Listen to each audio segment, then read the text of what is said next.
Good evening.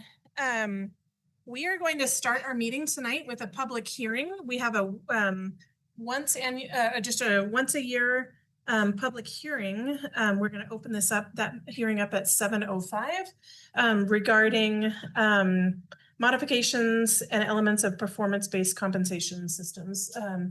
Mr. Cruz? Yeah, thank you, President Rapp, members of the board. This is a requirement by state law just to open a public hearing around the adoption of our performance-based compensation system for educators in the room. That's our 301 plans and funding associated with the 301 plans. We have to provide what we're doing related to those 301 funds every year, and this is just simply an opportunity to hear from the public. The item is on the agenda. The regular agenda is items under new business. So this is an opportunity for anybody in the public to speak to that. Thank you. Are there any members of the public wishing to speak tonight for this hearing for 301? No, not seeing any. Then we'll close this public hearing, and then we will open our regular meeting at 7:06. And I would love to invite you to join me in the Pledge of Allegiance. I pledge allegiance to the flag of the United States of America, and to the republic for which it stands, one nation under God, indivisible, with liberty and justice for all. Thank you.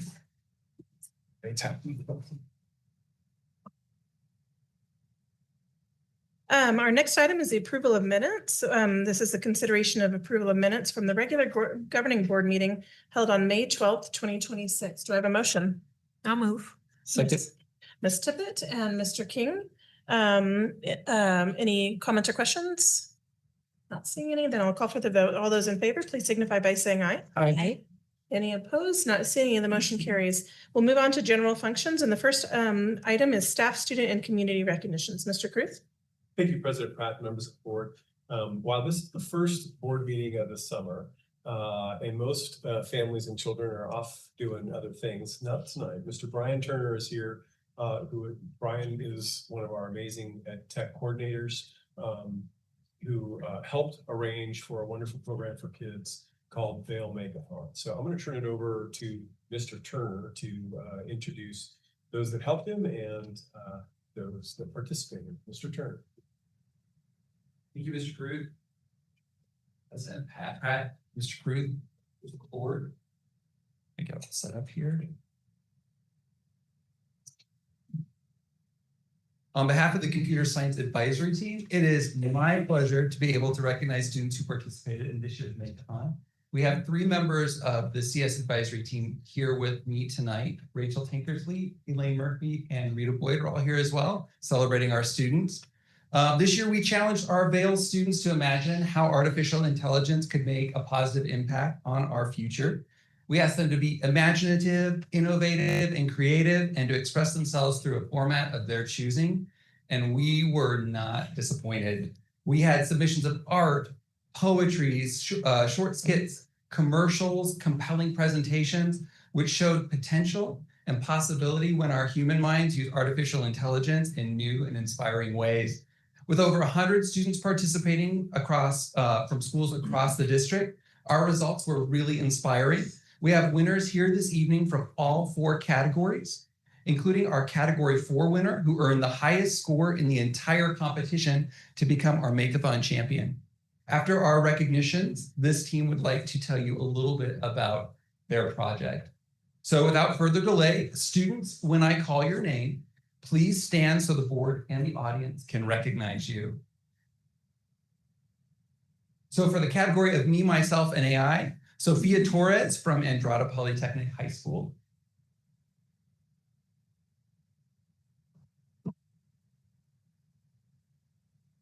For the category of AI Live, Adelaide Forrest, Amelia Kitts-Miller, Callie Larson, and Layla Tankersley from Evanston.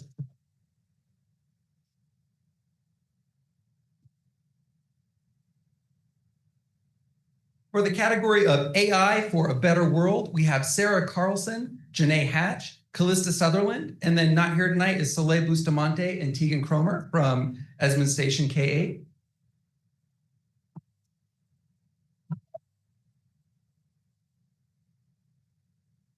And for our final category that we have, and scoring the most points was Temperance Laboa and Quentin Lee from Esmond Station K8.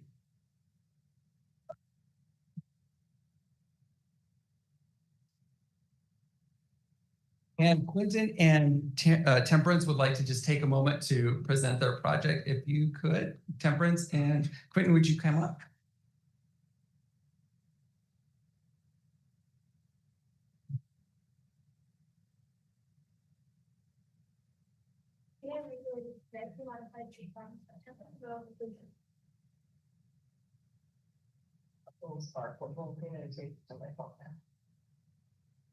We chose these goals because deforestation is. There you go. Stand there. Okay. We chose these goals because deforestation is a very serious problem that falls under the category of lifestyle on land, and our solution also produces affordable and clean energy. You may be wondering how many people are impacted. According to deforestation facts, deforestation impacts 1.6 billion people worldwide who depend on forests for livelihood. The effects of deforestation include carbon emissions from decaying trees and machines that cut them down, habitat loss, which then threatens biodiversity. But to prevent this, we use our air GMT farms to mass produce firewood and lumber. You might be wondering how genetic modification even works. So in our own words, genetic modification is basically when you take the DNA of one organism that has a preferred characteristic or trait, and then you insert it into a different organism so it now contains that trait or characteristic. We will use our AI to plant the GMTs, care for them as they grow, monitor their health, and finally harvest them and turn them into lumber. A little bit more about air is that it will collect data about the genetically modified trees. It will also allow us to improve our methods, and it will also learn from pre-collected data gathered by a human of a healthy genetically modified tree to understand how it's supposed to work and its needs. The data will also help the AI learn how to properly care for the trees, and they will also water and fertilize the genetically modified trees. You're wondering, but is it possible? Although genetic modification is very possible, it may take a while to perfect our system. Overall, our project is still very feasible. According to one of our sources, Bolivia, Angola, and Cameroon and Colombia are the countries with the largest loss of primary forests. But it's more than that. 3 million people rely on forest for their jobs. And every year, the forest sector generates up to $1.5 trillion in US dollars. This solves deforestation in many different ways, such as lowering the price of lumber and making timber and firewood and such more accessible so that there's no need to cut down forests for this reason. Imagine this, all the things you can create with wood, decreasing drastically in price. How? By selling companies are high quality but easily produced wood, allow them to create and sell their products for a lower cost, inevitably lowering the cost for the common people. Currently, our future hangs in balance. Our planet could be poisoned, or the future could be bright and vibrant, full of potential. Air GMT farms ensure that the forest-related future will be bright and blooming with hope. Wood prices will drop, forests will be saved, and our AI will be used safely. While we expect our AI to be unflawed and our project to work perfectly, there are many possible setbacks. Although many of these we cannot fix, one of these that we can is to help restrict the limit of our GMTs becoming invasive. Some other problems that we might encounter are the AI being misused, the AI failing, or the genetic modification failing. We have a strict policy for employees to follow that include routine checks so that we can detect any possible failures, and we can also tell if anyone is possibly misusing the AI. We can also retry the genetic modification based on the AI's collected data so we don't make the same mistakes again. There will be 3 different types of machines, each for different stage of tree growth. The first stage, planting, requires a bot with seeds, a mister, and a probe to make a compression in the soil. The mister will be used to keep the seeds fresh and help water the saplings. In the second stage of growth, We will have a bot that has a camera for visual, a scanner for mapping and detecting obstacles, water, and fertilizer. If more supplies are needed, then AI can send a request to the main building and workers can equip the bot with said materials or manually apply them to the trees. Third stage, we'll have harvest bots. These will cut down the trees right where they are to allow the leftovers such as twigs and leaves to decompose and return nutrients to the soil. They'll also be equipped with large tires, a scoop, and lidar to map the area. Even though it takes a while to grow a tree, it only takes like a few moments to cut one down. So how do we expect to counteract deforestation? Well, it's simple when it's explained. Once we can pick up enough speed, we can lower wood prices. And as for the AI, we'll have to run several tests until we know it's ready.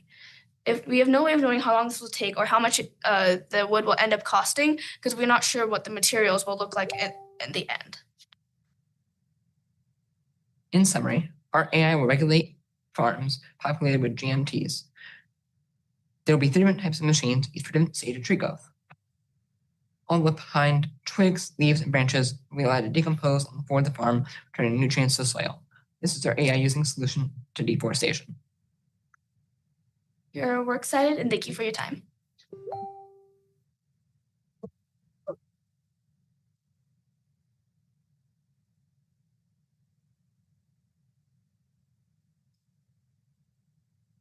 Mr. Pratt, Mr. Cruz, members of the board, thank you so much for your time this evening. Thank you. Thank you.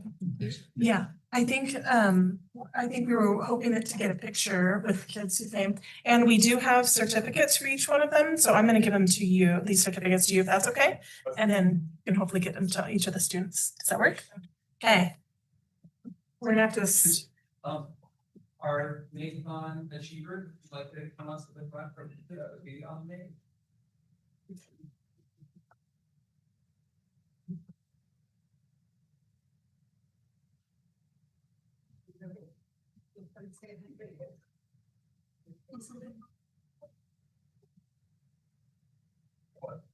Squeeze in.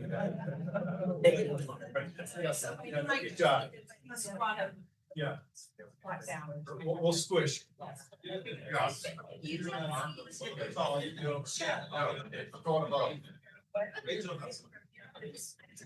Yep. Go over the top. Trying to bracket the kids here. Okay, you ready? 1, 2, 3. Look at all the phones. Is there any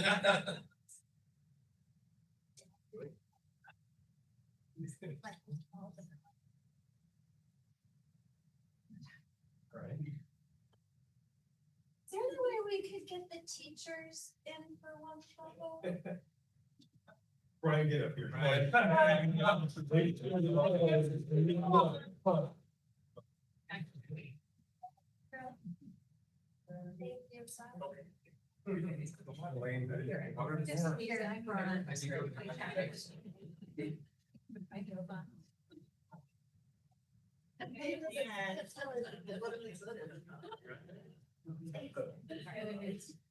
Thanks, you guys. Yeah, well done.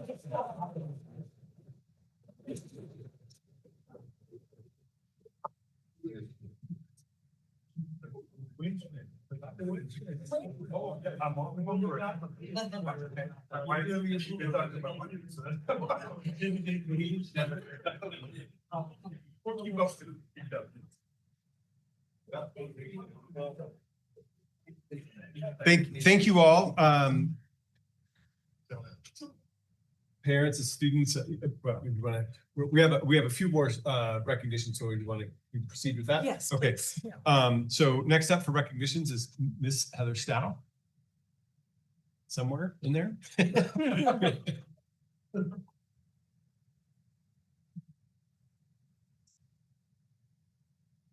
You get to follow that, Mrs. Stow.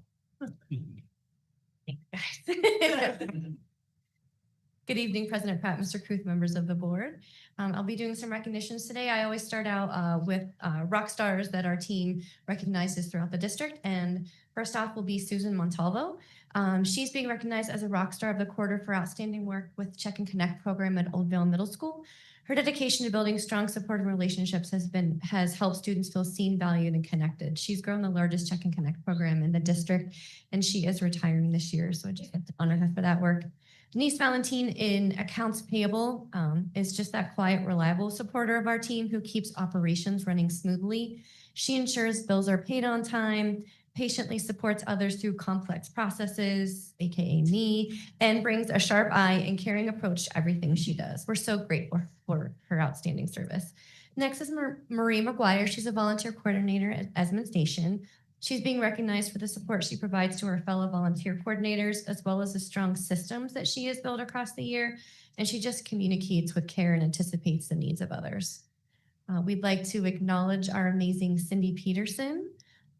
Cindy is our district office champion who brings joy, encouragement, and perspective to those around her. She reminds others to pause, have fun, and stay connected to the heart of work. Her positivity and support make her a treasured colleague. And lastly, we'd like to highlight Torsha Freeman. She's a counselor at Ocotillo Ridge Elementary. Torsha is being recognized as a counselor who leads with integrity, heart, and joy. She is new to the district this year. I think she has at least 15 costumes in her closet, and she had a tea party with kids. She's just always finding really incredible ways to connect with her students. I'd also like to recognize Emily Sapala for the Herculean effort she put into preparing for our relationship data day, which you'll hear more about a little bit later. Emily invested incredible time, heart, and energy into the creation of a digital binder for every single school, supporting the integration of AI along with Brian Turner, Elaine Murphy, and Rita Boyd. Her passion, dedication, and thoughtful approach are evident in everything that she touches. I am proud to recognize the outstanding teamwork that led to the approval of our school safety grant positions by the Arizona School Board of Education. This approval ensures continued funding for all current grant fund positions, along with an SRO for Micah Mountain. This accomplishment reflects the collective efforts of many, including our principals, counselors, site teams, safety team led by Katie Dabney and Jerry Brown, the many staff members who contributed to grant writing, the emergency operation plan updates. That was a huge lift for us. And that was in large part to Matt Beam, Mark Molina, Dakota Melcher, Julia Pierce. Amanda Cook played a huge role leading the efforts along with Rena Whitwer. And lastly, I would like to extend a heartfelt thank you to Amanda Cook for her outstanding leadership and service as Vail School District's lead counselor over the past 5 years. As the founder of this position, Amanda has grown the role in remarkable ways, leading important work in data collection, suicide prevention, counselor mentoring, professional development, and so much more. As Amanda transitions to Micah Mountain High School as a school counselor, we are grateful that she will continue to influence district level counseling work as part of our newly developed lead counselor team. We are honored by the time she has spent in our department and deeply grateful for the lasting impact that she will continue to make. Thank you, Mrs. Snow. Lastly, just want to acknowledge for district-wide recognitions. I think every year, the last 3 weeks of school or so are something to be experienced. It's a wonderfully busy and chaotic, sometimes chaotic time. With a stunning conclusion of so many promotion and graduation ceremonies and events that wrap up our year. And I attended personally, I think close to 10 of them over the course of a little more than a week. And each one that I attended was so thoughtfully put together and honored young people in our community. And I just want to thank everyone who made one of those celebrations possible. All of our staff for doing that. It was a wonderful wrap to the 25-26 school year, and just want to honor our staff for that process. I know others of you may have other pieces of that report, so I'll keep it short. That's all we have for staff, student, community recognitions this evening. Thank you. I appreciate that, Mr. Kruth. We always love having people attend our board meetings, and you are welcome to stay through the duration, but I also know it's summer and you may have other things to do. So if you want to quietly leave, you can. If you'd like to stay, you're also welcome to. Thank you. We always appreciate having students and families come. Thank you.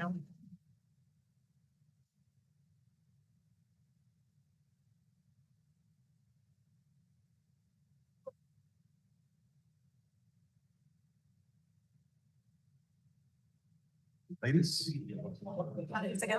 I'm good, thank you, Donna. I want to thank you guys. You got two grandchildren here, my daughter went to Dale. But it was just, you bring the track. Right. Thank you. So I think the educational system's been good. Good. So glad. Thank you. Have a great evening. Sweet of her to say.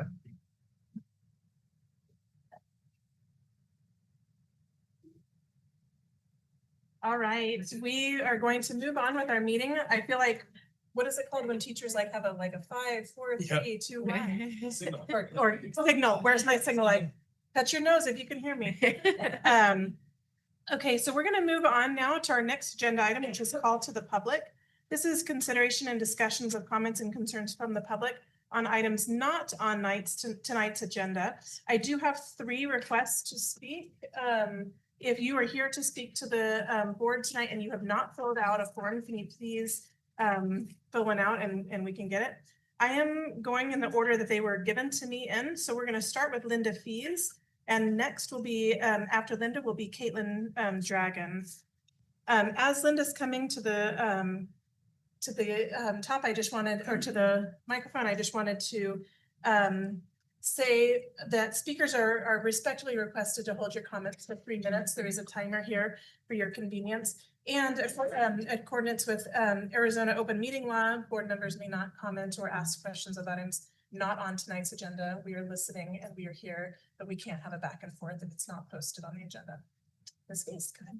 Thank you. Thank you, Governing Board, Mr. Caruth, for allowing me to speak tonight. My name is Linda Fees. I am a teacher at Vail Academy in high school.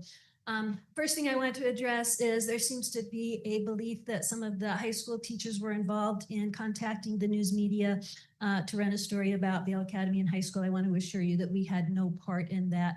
A couple of us were contacted and asked if we wanted to speak, and we declined. We did not have any part of that.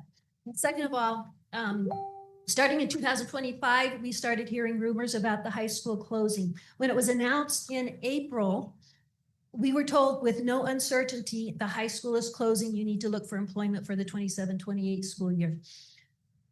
The parents and the students got that same information. It wasn't until about a couple of weeks later that we heard, oh, this is a recommendation and there are other options that are being explored. And the reason that this is so important is because the parents are acting on the belief that the school is closing and the rumor is crushing our school. They are looking for evidence from the board that these other options are being explored, and right now they're not seeing anything. And they're pulling their kids out. Those projections that you have are not going to be accurate because they're pulling their kids out, and we're going to be underemployed next year unless they see some action from the district. We serve a very specific community, and we need to stay open because we serve those students and we serve them very, very well. There are 108 students that chose to stay at our school. Mr. Caruth, you've been looking at the data in the lens of students leaving. I look at the data and see 108 students that chose to stay. We serve those students and we serve them very, very well. We are the perfect school for so many students. We're the perfect school for the student who went to a K-8 charter school and is looking for a high school. We're the perfect school for the student who is homeschooled and is looking for something bigger than the dining room table, but not as big as a large school. We are the perfect school for the student who the noise of a passing period is too much stimulus for them, and the noise of an assembly is too much stimulus for them, and they need something quieter. We're the perfect school for the student who needs a school that doesn't have big discipline problems. We have very low, my discipline problems last year were tardies. We don't have the fights. We don't have the drugs and the alcohol like other schools have. We are the perfect school for so many students, and we need to stay open so that we can continue to serve those students well. Thank you. Thank you, Ms. Fees. Next, we have Caitlin Dragon. I hope I'm saying that right. And then after Caitlin, we have Joseph. I feel like Dragon, you know who you are probably, yes. Yeah. Good evening. I'm a parent at Vale Academy in high school. My two kids are Leo and Giuseppe in the back. I'm here to talk about the high school changes. I'm very concerned about how we're approaching this. I know we're running out of time. I think November is when we have to start really thinking, a final decision, and we lost a year. I know that we were trying to come up with solutions, or that was the point of the focus group, but the focus group came up with ways to it was like defeated solutions that were supposed to close the high school, modify the high school, or, just kind of expand the middle school. I asked the board to start looking into some of the things now. One of them is to ask for the change in the school time. The school time is very important for high school. We have now, our school is supposed to start around 7:30, 7:40. That's not a desirable thing to save a high school. I asked the school board to look into who can change the time, because when I look at the law, I'm not a lawyer, I'm just a quality engineer, but when I look at the law, it says that the school board has to make that decision for instructional time. So again, if you guys could look into that, I would really greatly appreciate that. The second thing is, please, let's not make any drastic changes. Can we please hold off on changing anything with our school until we come up with either a vision, a mission, or the final decision for the school? I ask that because if we start making these decisions, kind of like, we're losing people left and right, because no one's going to want to come to a high school that starts really early. No one's we're a school of choice. We're not a community school. We're not a neighborhood school. So I please ask the board to kind of start looking into stopping all changes. Can we please press pause before we start committing to some of these things? The second thing, or the third thing I want to talk about, is concern about the district's intent of support. Like I said, we lost a whole year. And I'm a very solution-oriented person because I'm an engineer. I would like to start the committee now. So just to give you guys some background, I have been working with Chris Keene. I've been setting up discussion times to talk for the constituents, to talk to people. I would like to kind of make that more official and start having a committee to start going through these solutions. We're losing time, and I'm so passionate about saving this school. I'm passionate about the students. I'm passionate about the parents and the teachers. I want to help. And I'm solution oriented, and I have a lot of solutions and ideas because I sat through now 2 sessions. Our last session had over 25 parents and students show up, raising their concerns, and the concerns range all over. I would like to talk about those kind of like, as I say at my work, offline, but kind of talk one-on-one with you guys and try to figure out, again, a path forward to help save this school. I was going to read a part of an email that I got from the Freedom of Information Act, but I think I'm kind of going to hold off on that now. But if possible, can someone please reach out and help me save the school and start an official committee? Thank you so much. Thank you. And I do have your contact information, so we can reach out. Thank you. And Joseph?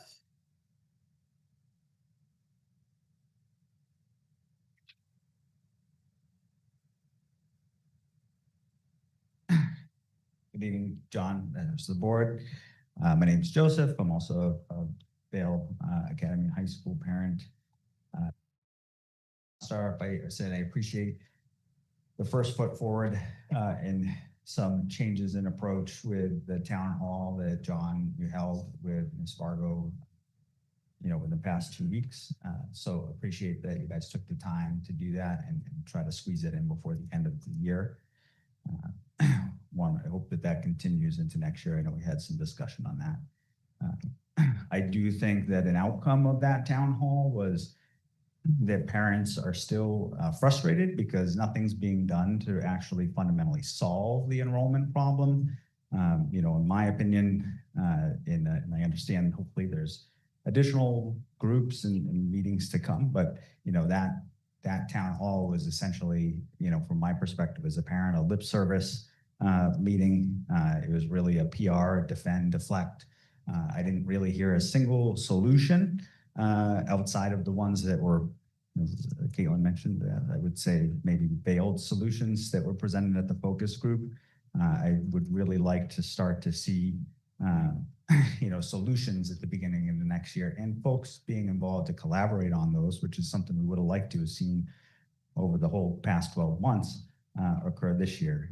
I think that we can say, we hear you or all that you want, But I think that actions speak louder than words, and all the parents in the community here is that Vail Academy High School and the Vail Academy High School enrollment, isn't really a priority problem to fix. There are those in positions of authority and power to actually execute and develop solutions and ideas are not doing those things. It's the Vail Unified School District's job and the leadership and the principals in those positions to do just that for the parents, the kids who are involved in the school programs. And you have a community that's clearly, based on well over 100 people at the town hall, is willing to engage actively in that process. The past 12 months, I do think, have been effectively squandered while we now squabble over things like image and lowering the temperature of the discussion, as opposed to working to quickly facilitate solutions to the district's enrollment at Vail Academy and High School problem. I think we need to make some difficult choices very quickly as we roll into the start of next year to ensure that the right leadership is in place from both a community and a district perspective to execute the strategy and tactics necessary to accomplish the goal of fixing the high school enrollment problem through developing the Vail Academy and High School competitive advantage. I think Linda Fee said that very well.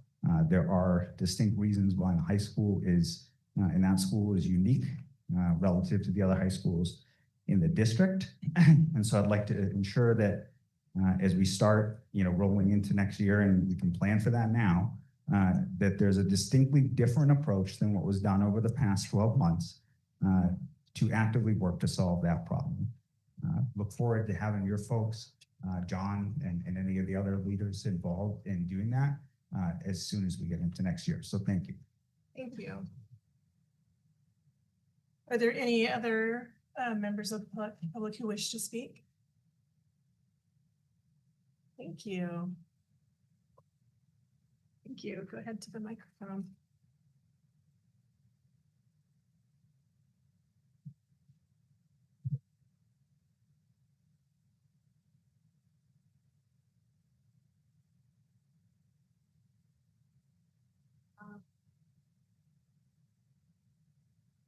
Honestly, if the school is changing for high school not being able to be at Vail Academy anymore, it would probably be a really hard challenge for the kids at Vail Academy to find a school with a high school.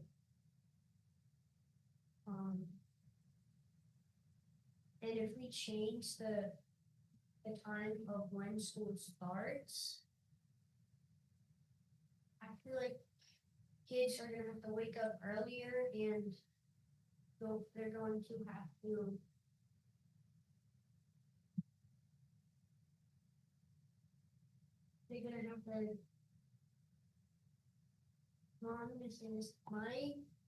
for me, even it's a little bit of a struggle to get to school at 8:20 from where I'm living now. So if we change the school time to 7:25, I'm pretty sure, then I'm probably gonna have to wake up really early in order to be able to get to school on time without being late.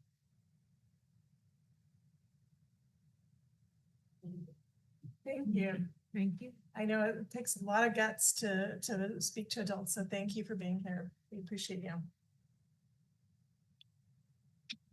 Yeah.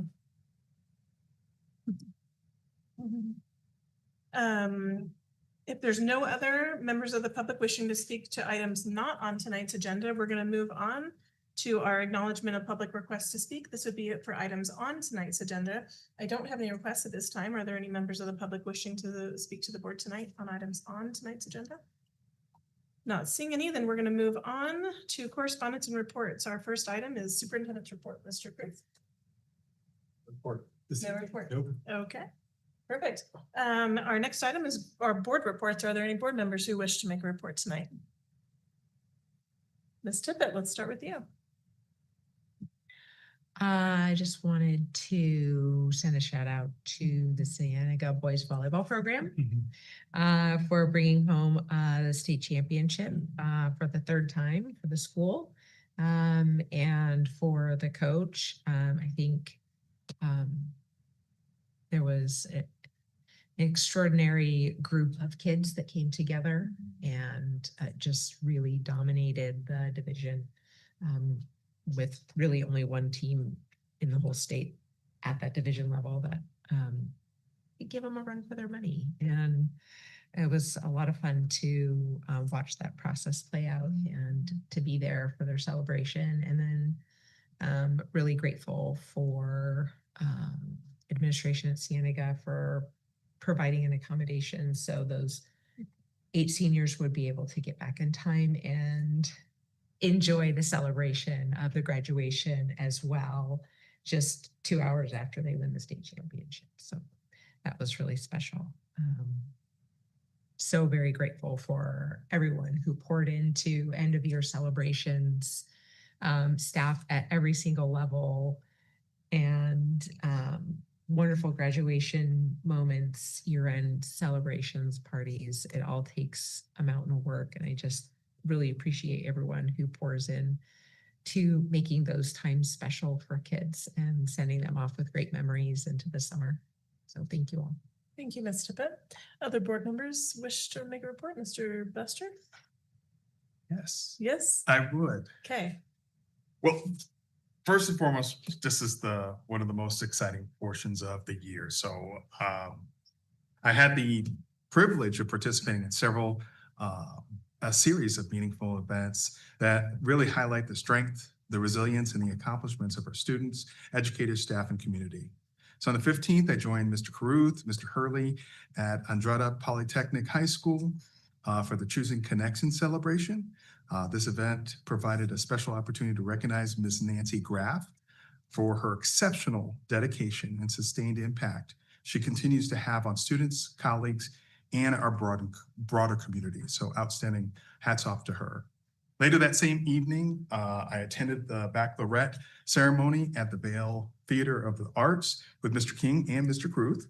And it was an inspiring celebration honoring our graduates, our graduating seniors, and acknowledging the perseverance and spiritual commitment that brought them to this milestone. Graduation season is particularly impactful, as I had the honor to attend several ceremonies across the district. Sincerely and most profoundly, huge appreciation to every principal, school leadership team, educator, and staff member. Along with students, parents, and supporters, these monumental moments and events are every part your success stories with the hard work, the kindness, compassion you've poured into each one of these amazing students to assume their current and future success. Thanks to each of you for inspiring all of them into their next life's journey. On May 16th, I attended the Cienega High School graduation at Keno Sports Complex alongside district leadership and fellow board members. It was a memorable evening celebrating the class of accomplishments. I would also like to extend, like Ms. Tippett, special recognition to Coach Mott and Coach Cass, especially on their three-peat, and the 2026 state champions boys volleyball team for exemplifying excellence both on and off the court. On the 18th, I joined all board members and the district leadership at the Pantano High School graduation, where we celebrated students who have overcome significant challenges to reach this important milestone. Their perseverance is truly commendable. On the 19th, I attended the Vail Academy and High School graduation, where I had the honor of conferring diplomas. It was a very proud moment recognizing the accomplishments and bright futures of these graduates. On the 20th, I participated in both the Vail Innovation Center graduation and Empire High School graduations. These, these ceremonies reflect the diverse pathways our students take and the determination that they demonstrate to achieve success. It was an honor to support and celebrate their journeys. On the 21st, I attended the Andrada Polytechnic High School graduation at Centennial Hall. This celebration highlighted the many accomplishments of the class of 2026. And I was proud to again confer of the diplomas to these graduates. Although I was unable to attend the Micah Mountain High School graduation, I appreciate Allison Pratt for sharing the play-by-play and extend my sincere congratulations to each graduate. We wish them continued success and fulfillment in all of their adventures that lie ahead. Across all these incredible moments and events, a consistent theme emerged: the dedication of all of our educators, the support of their loving families, and the remarkable resilience and achievement of all of our students. I am deeply grateful for the opportunity to represent the district at all these celebrations and to witness firsthand the impact of our collective work. And that's what I have, Madam President. Thank you so much, Mr. Buster. And it was my pleasure to give you the play-by-play. Ms. Anderson, do you know? Yeah, I'll just quickly just add on, we were in graduation celebrations. And so this was my first year being on the board and being a mom of a senior. And I feel like it just felt I love it. And then it felt so personal too. And I got to just see so many kids that I know at all these schools. I also got to go to the JTED. It's not a graduation, but I'm trying to think of what they call it. But anyway, it's through their program and represent Vail there. And then the next night go to Cienegas. And Kelly, I'm going to tell you the energy and how I felt being there when those kids ran in on that, I'm going to say field, right? You know, I will always remember. And it just was cool to be, to watch those students as they had just won the championship. And so for me, congratulations to Coach Mott. She has blessed my family over the years and influenced my children. And so I'm just grateful to her, but big congratulations to her and her team and the kids. And then I got to attend Vail Academy and High School's graduation and Empires and Micah Mountains. Now Andrada and Micah Mountain are on the same night, so we have to divide and conquer. So congrats to Andrada. And then I also got to go to Vail Blended, their 8th grade promotion. And so anyway, I think I got all of them. I don't know. I may have missed some of them, but thank you. Thank you to our staff. Congratulations to our 2026 graduates. So yeah, thank you. Thank you, Ms. Anderson.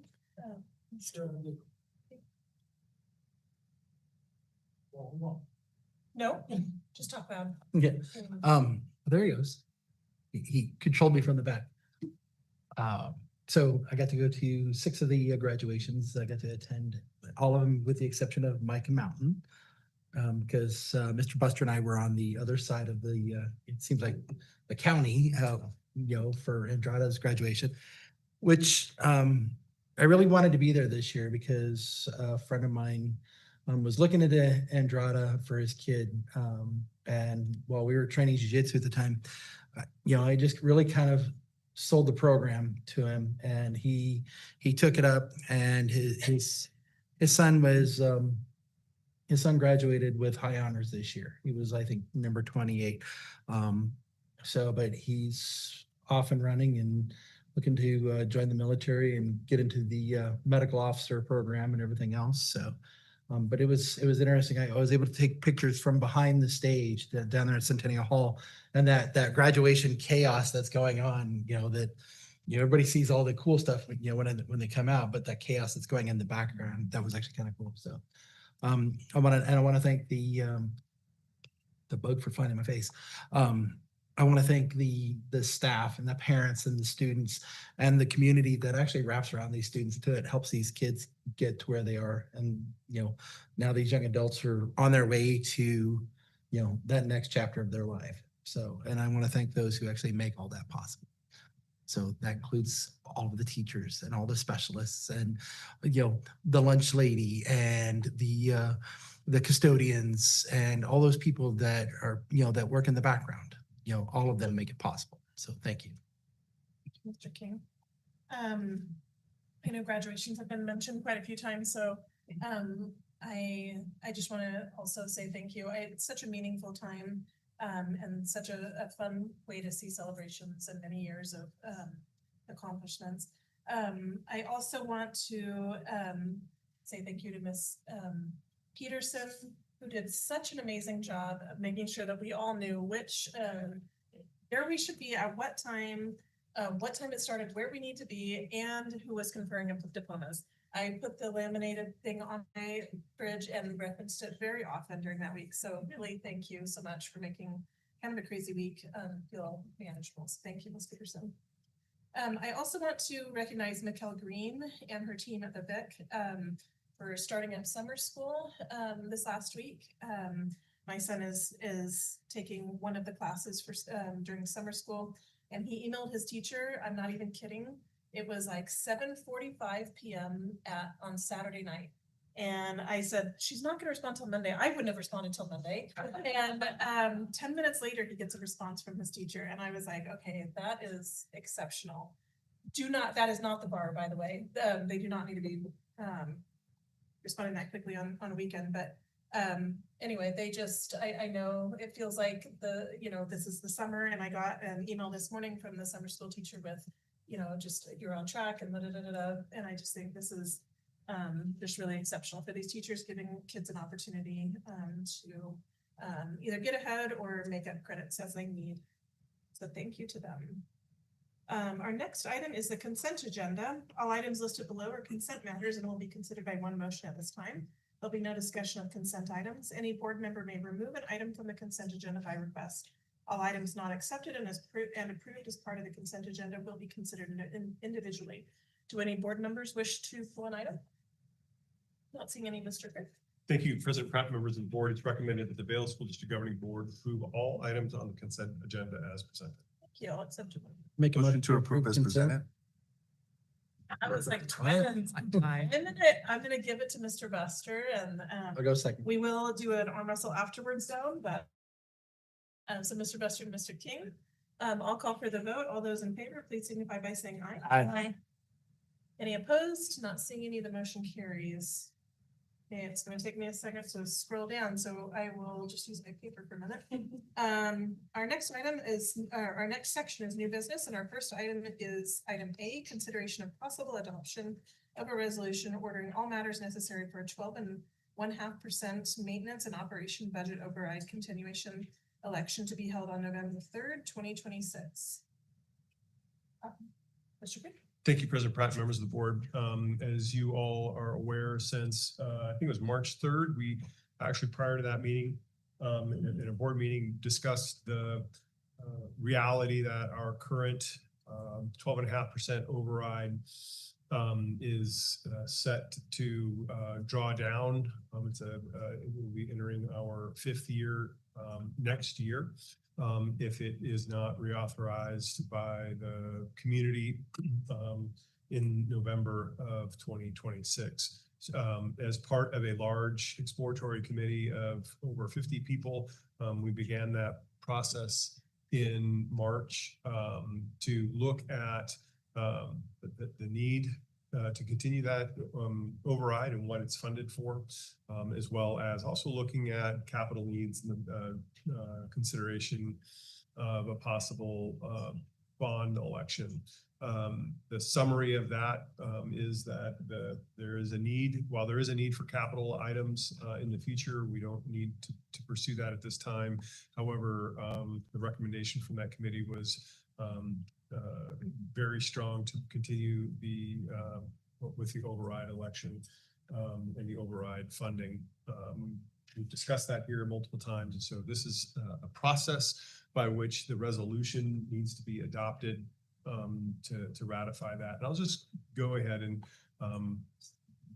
read the background because I think it's important to have that on the record. The consideration and possible adoption of a resolution ordering all matters necessary for 12.5% maintenance and operation budget override continuation election be held on November 3rd, 2026. If the resolution is adopted, the deadline for submitting arguments with respect to it is August 7th, 26 at 5 p.m.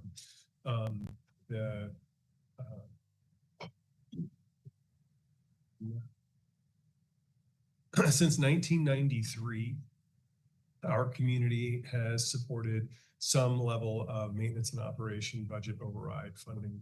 The state law allows local communities to authorize additional funding, called an override funding, to provide programs and services to the children that those districts serve that are beyond the basics. And it must be reauthorized every 5 years by the voters, or it begins to phase down by 1/3.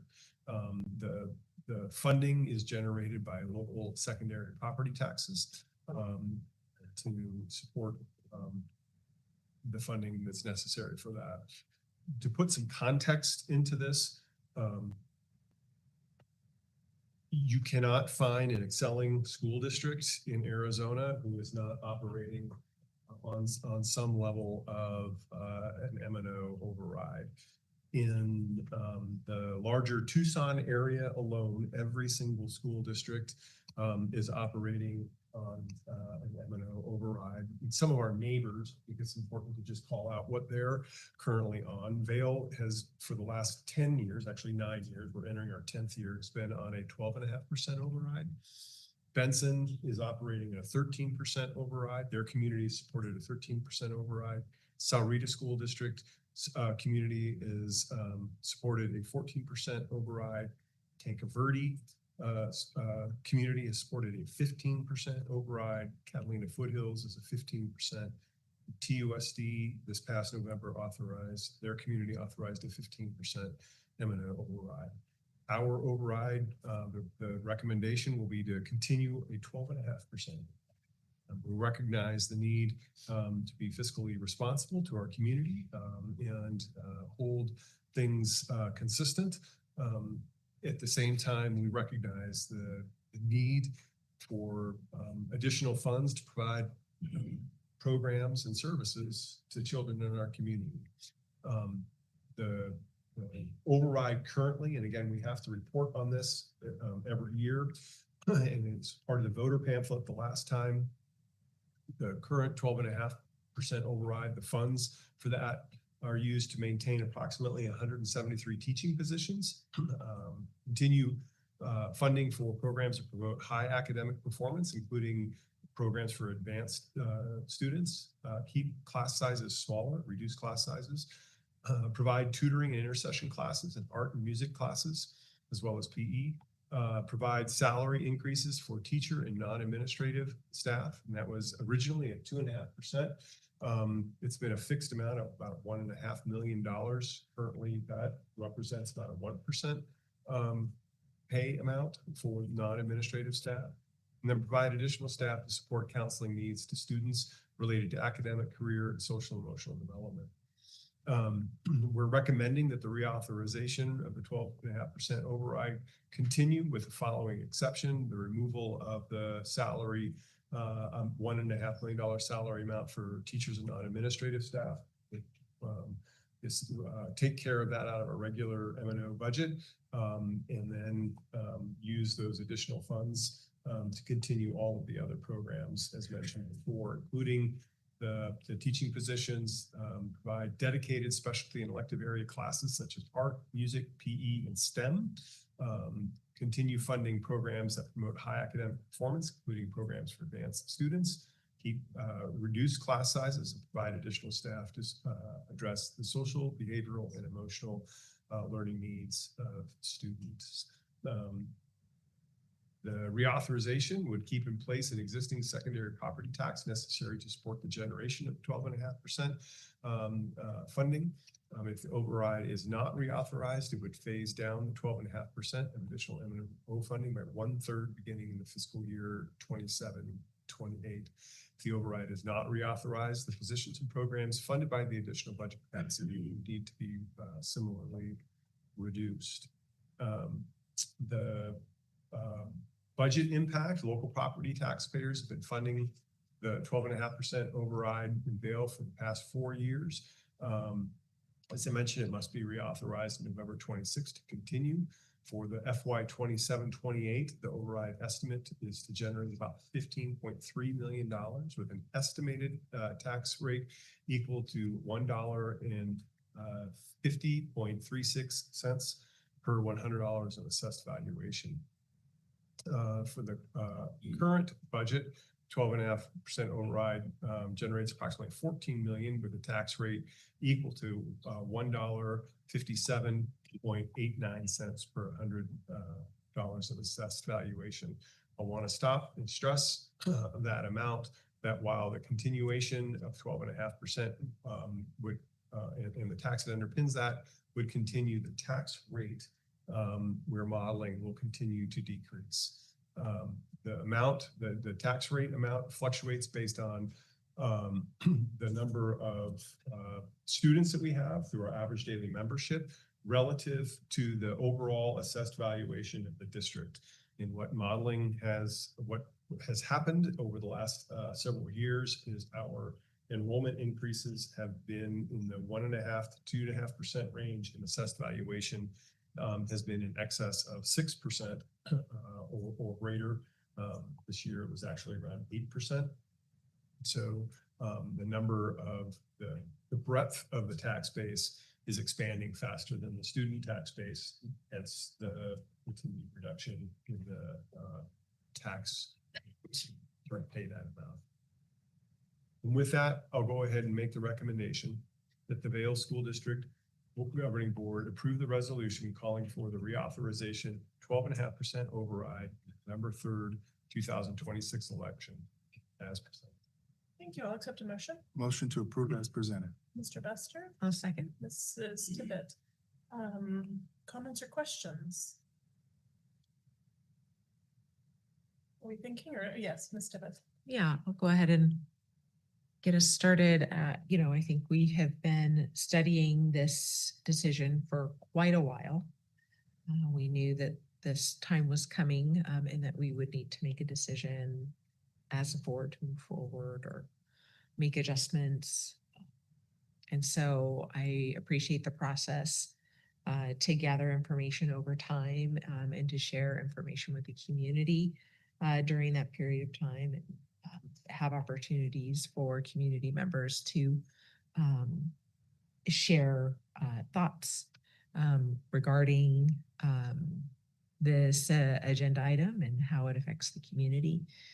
So I just wanted to say I appreciate the process and understand very clearly how much of our budget is allocated towards employing people that serve children, and that there's no one in our employee who doesn't either do that directly or directly support someone who does that directly, to include our maintenance and groundskeeping staff and our payroll specialists and our technology folks.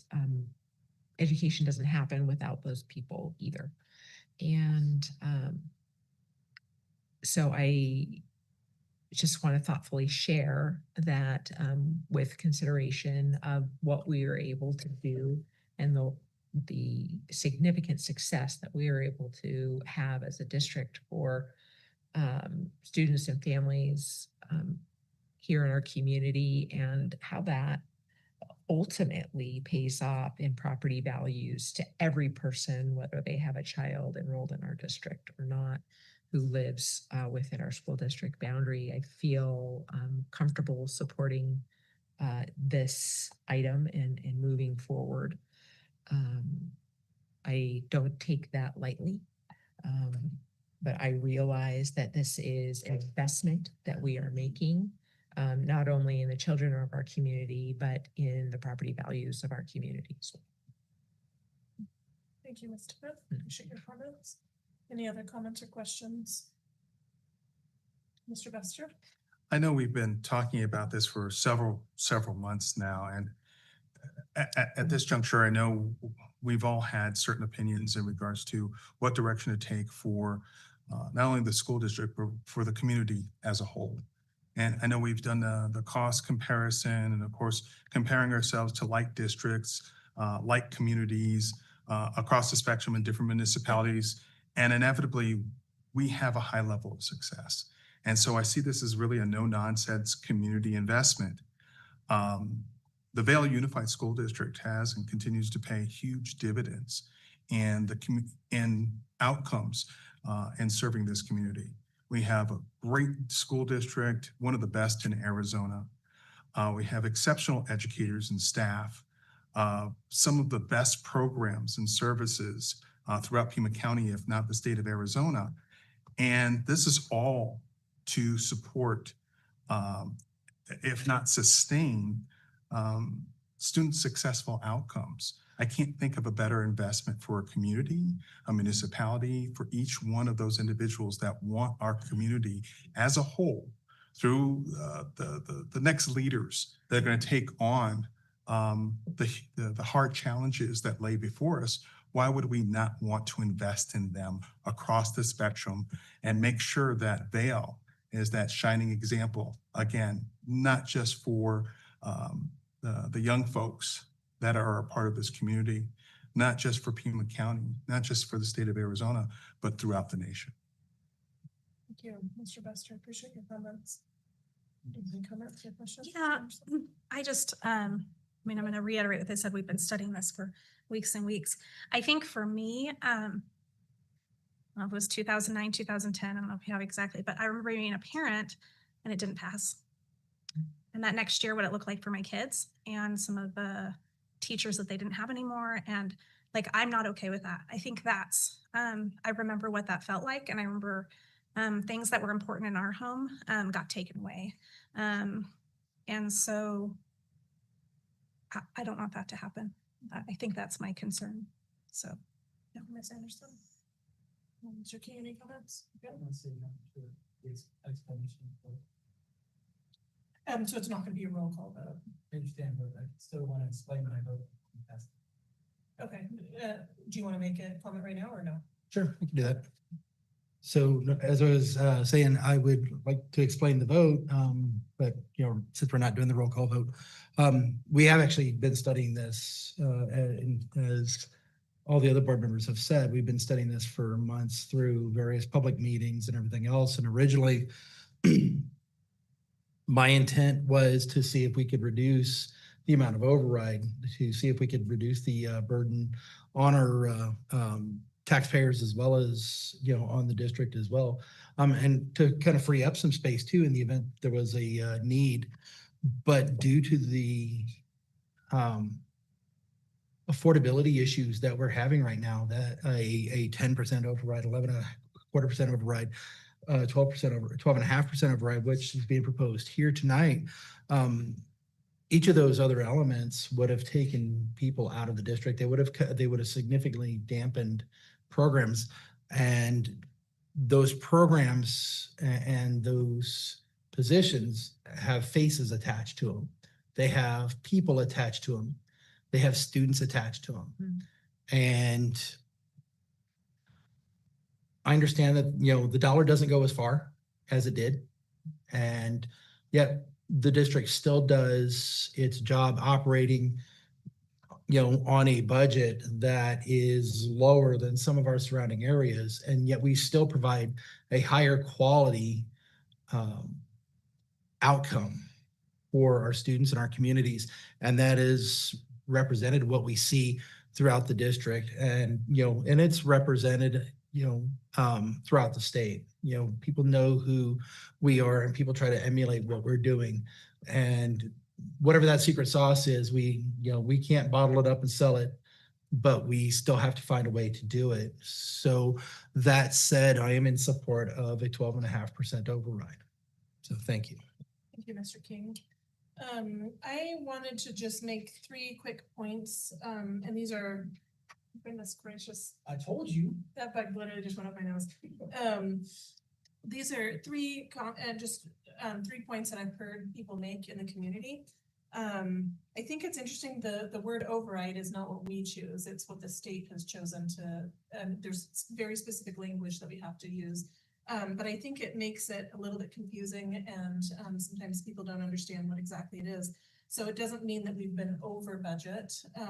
In fact, there's no mechanism for us to be over budget. It just means that the community is authorizing the district additional funds beyond the basics for us to be able to provide programming and classes beyond base support from the state. Is that correct, Mr. Bruce? Anything else you'd want to add there? Thank you. Okay, if there's no other comments, questions, concerns, I know many have said this has been something that we have been studying for months. I've had a committee as well from community members highly engaged on it as well. If there's no other comments or questions, then I will call for their vote. All those in favor, please signify by saying aye. Aye. Aye. Any opposed? Not seeing any, the motion carries. Thank you. Our next item is the high school literature set. This is a study item, Mr. Cruz. Thank you, President Pratt, members of the board. Mr. Hurley.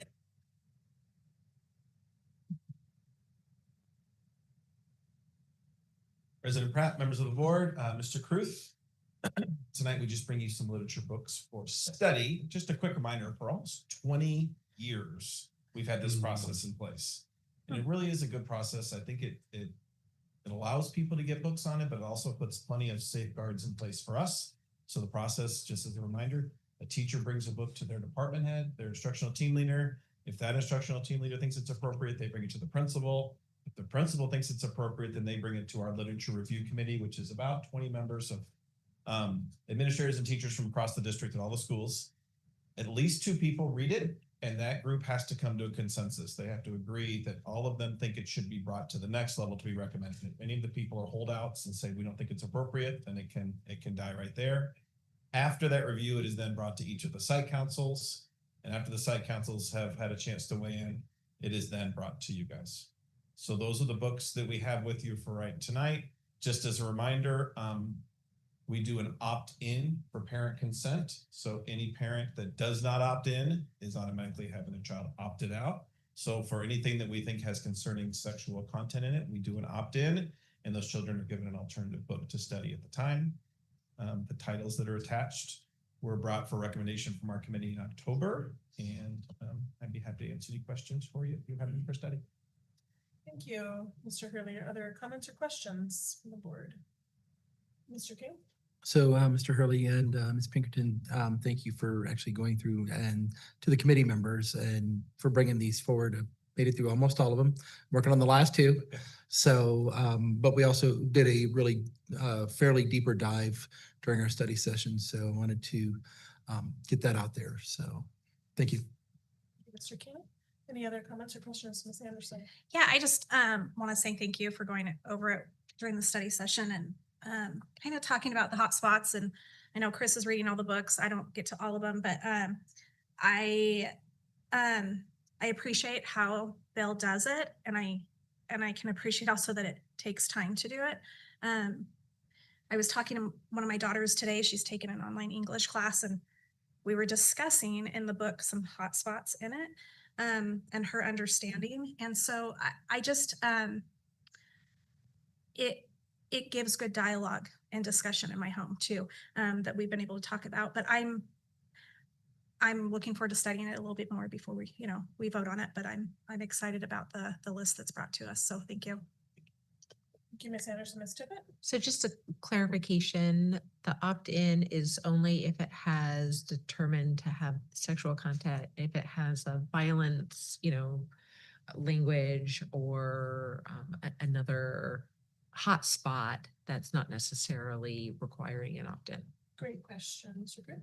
Thank you, Mr. Pratt, Ms. Tippett, Mr. Burley. Yep, President Pratt, members of the board, Ms. Tippett, yes. State statute is requiring that only in sexual content, but that's when we do try to list. Parents are aware of the other hotspots and can opt out for any hotspots they want. So a parent has the right to say, I don't like the language in this book and I want an alternative book, but we do the opt-in specifically for all of the sexual content. Good clarification. Thank you. Ms. Yeah, and that, I just want to add, that is something that we chosen to do, and chosen to be transparent with parents. It's not statutorily required, it's not part of board policy. It's something that we choose to do in this process, just to be transparent with parents. Thank you, Mr. Cruz. Do you have a follow-up? Yeah, can you give me a reminder on the definition of sexual content? Like how when we're saying this to parents, like how broad are we being or how narrow are we being? Just want to make sure that they understand that. Great question. Thank you. I'm going to refer to Mr. Burley on that.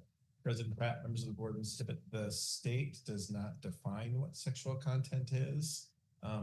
I've always referred to the Supreme Court when it came to pornography, that they said, I don't know how to define it, but I can tell you when I see it. And so our group really tries to take a very conservative look at to what would someone consider to be sexual content. So it does not have to be descriptive of an act. If it's alluding to something that's uncomfortable enough, then we just play it safe and put the opt-in in there. Can you give an example? Like what? I mean, I hate to put you on the spot, but I don't want to be vague.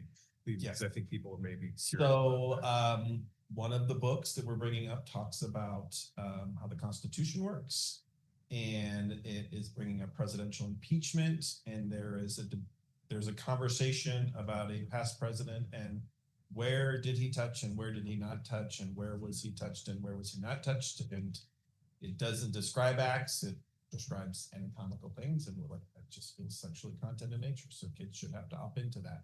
It's a 300-page book and it's like 2.5 sentences, but it's in there, and so parents should have the right to opt in or opt out. Thank you. Appreciate that. Thank you. Thank you, Mr. Pitt. Mr. Buster. I just want to ask in regards to individuals that don't understand the entire process, could you just give us a quick summary in regards to how many tiers from the time that an educator recommends a book, how many tiers are in the process of review before it even comes to the board? Great question. Mr. Green. Yep. President Pratt, members of the board. There are, I'll do tiers and timeline. It is for sure a year. Once a year, people can bring us books. So they bring us books in the fall with the hope that by the next fall, they can teach that. So the teacher has to think it's an appropriate thing. Then their department head thinks it's an appropriate thing. That's the second person that checks it. And then a principal signs off that they think it's an appropriate. And then it goes to our committee and at least 2 people have read it. And then the entire committee votes on whether they think it's appropriate or not. And then it goes to a site council and then it comes here. So there are over a dozen adults that have had a chance to weigh in, read, see, and include, and then a dozen more on our committee. Mr. Buster, go And ahead. I might be off, my counting might be off, but I counted a 7-tier process, which is great. Do you know any school district that is doing as thorough a job as Vail School District in vetting this literature to this level? No. Excellent, thank you. Yeah. Ms. Peterson. So I just had a question and it had to do with what Kelly said, her question. Is it only opt-in on sexual? I thought when we were discussing that we're doing opt-in on other things. Is it because those books have, I thought like on their wording that we were saying that was it because there's also sexual in that? That's a great question. I'll take a crack at this, and Mr. Burley, correct me if I wander too far out of the lane, but we're required statutorily on if there is any sexual content, and as Mr. Burley described, we've taken a very conservative view on what that could be. And so that those books are opt-in by statute. If there is other content that could be objectionable, violence or language, we note that in what it is, and we provide parents. This book may contain references to violence or family.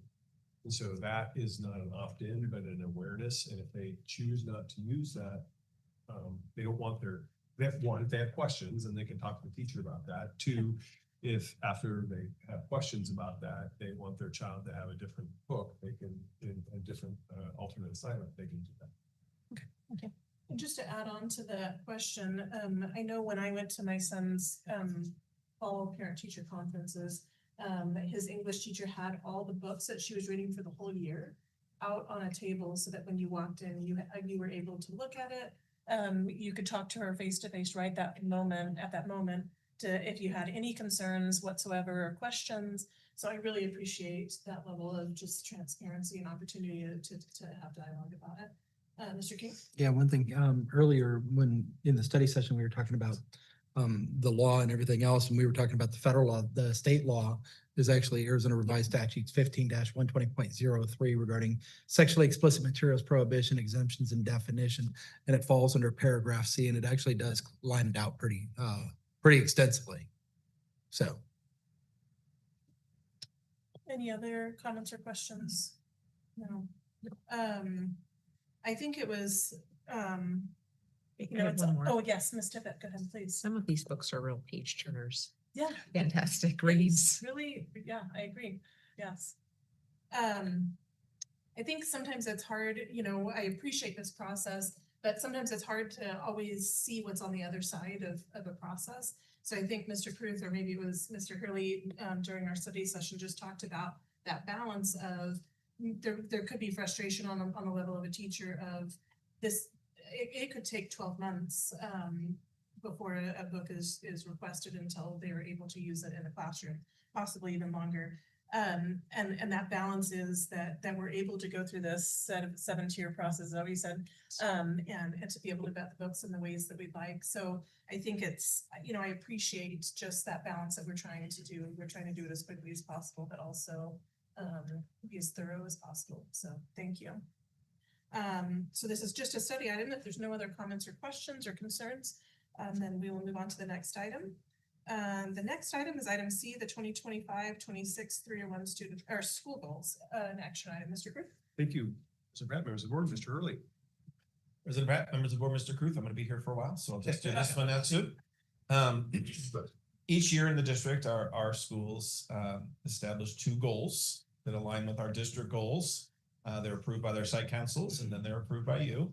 And that process really encourages them to be creative and try to find that balance of being rigorous and pushing, but also making a goal that's attainable and people think that they can make happen. So they really are there to help include, things that help students advance and get more achievement, and also to do the great things that we're doing beyond textbooks, which are helping our own teachers and other teachers out there. And so the schools really work hard and they take seriously developing meaningful and challenging goals. And you look at the goals and spend the time to look through all 22 of them. They really are some good things, and they take them very seriously. I'm excited, and that we have part of, we'll talk about later on in our 301 funds, that we are able to give teachers funds when they meet these goals. So eligible teachers at each school can receive a payment of $700. See attached the reports from each of the schools that details the outcome of their efforts to achieve their goals, and their site council has also signed off that each of the goals has been met along with the goals. With that, I'll go ahead and make the recommendation that the Vail School District Governing Board approve the 2025-2026 301 school goals as presented. Thank you. I'll accept the motion. I'll move. I'll second. We have Ms. Tippett and Ms. Anderson. Comments or questions? Ms. Tippett. I just want to say these are not rubber stamp goals. These are goals that require that our schools work and stretch and strive to meet these goals, but are also attainable because we also want them to feel like they're being successful and be able to receive those 301 monies as a result. So just wanted to share my thoughts about the goal setting process. Thank you. I completely agree. I love going through them. I agree that these aren't rubber stamp and just like a form. There's no form that says here are your school's 2 goals as well as the other 10 elementary schools. They're site specific, and I appreciate all that they have strived to do this year. So If there's no other comments or questions, you good, Mr. King? Okay, then I will call for the vote. All those in favor, please signify by saying aye. Aye. Any opposed? Not seeing any, the motion carries. Our next item is the 28-25-26 leadership goals. This is also an action item, Mr. Cruz. Mr. Hurley. President Pratt, members of the board, I'm very excited about the 301 goals and the funds that those bring to teachers, and I'll actually share with you the next time when I still stay up here, some of the other things that teachers get from 301 funds that can help incentivize them. But this one isn't about incentivizing leaders, which I'm excited about as well. Leaders take really serious our district goals and their site goals and try to align their efforts and tasks each year towards reaching those things.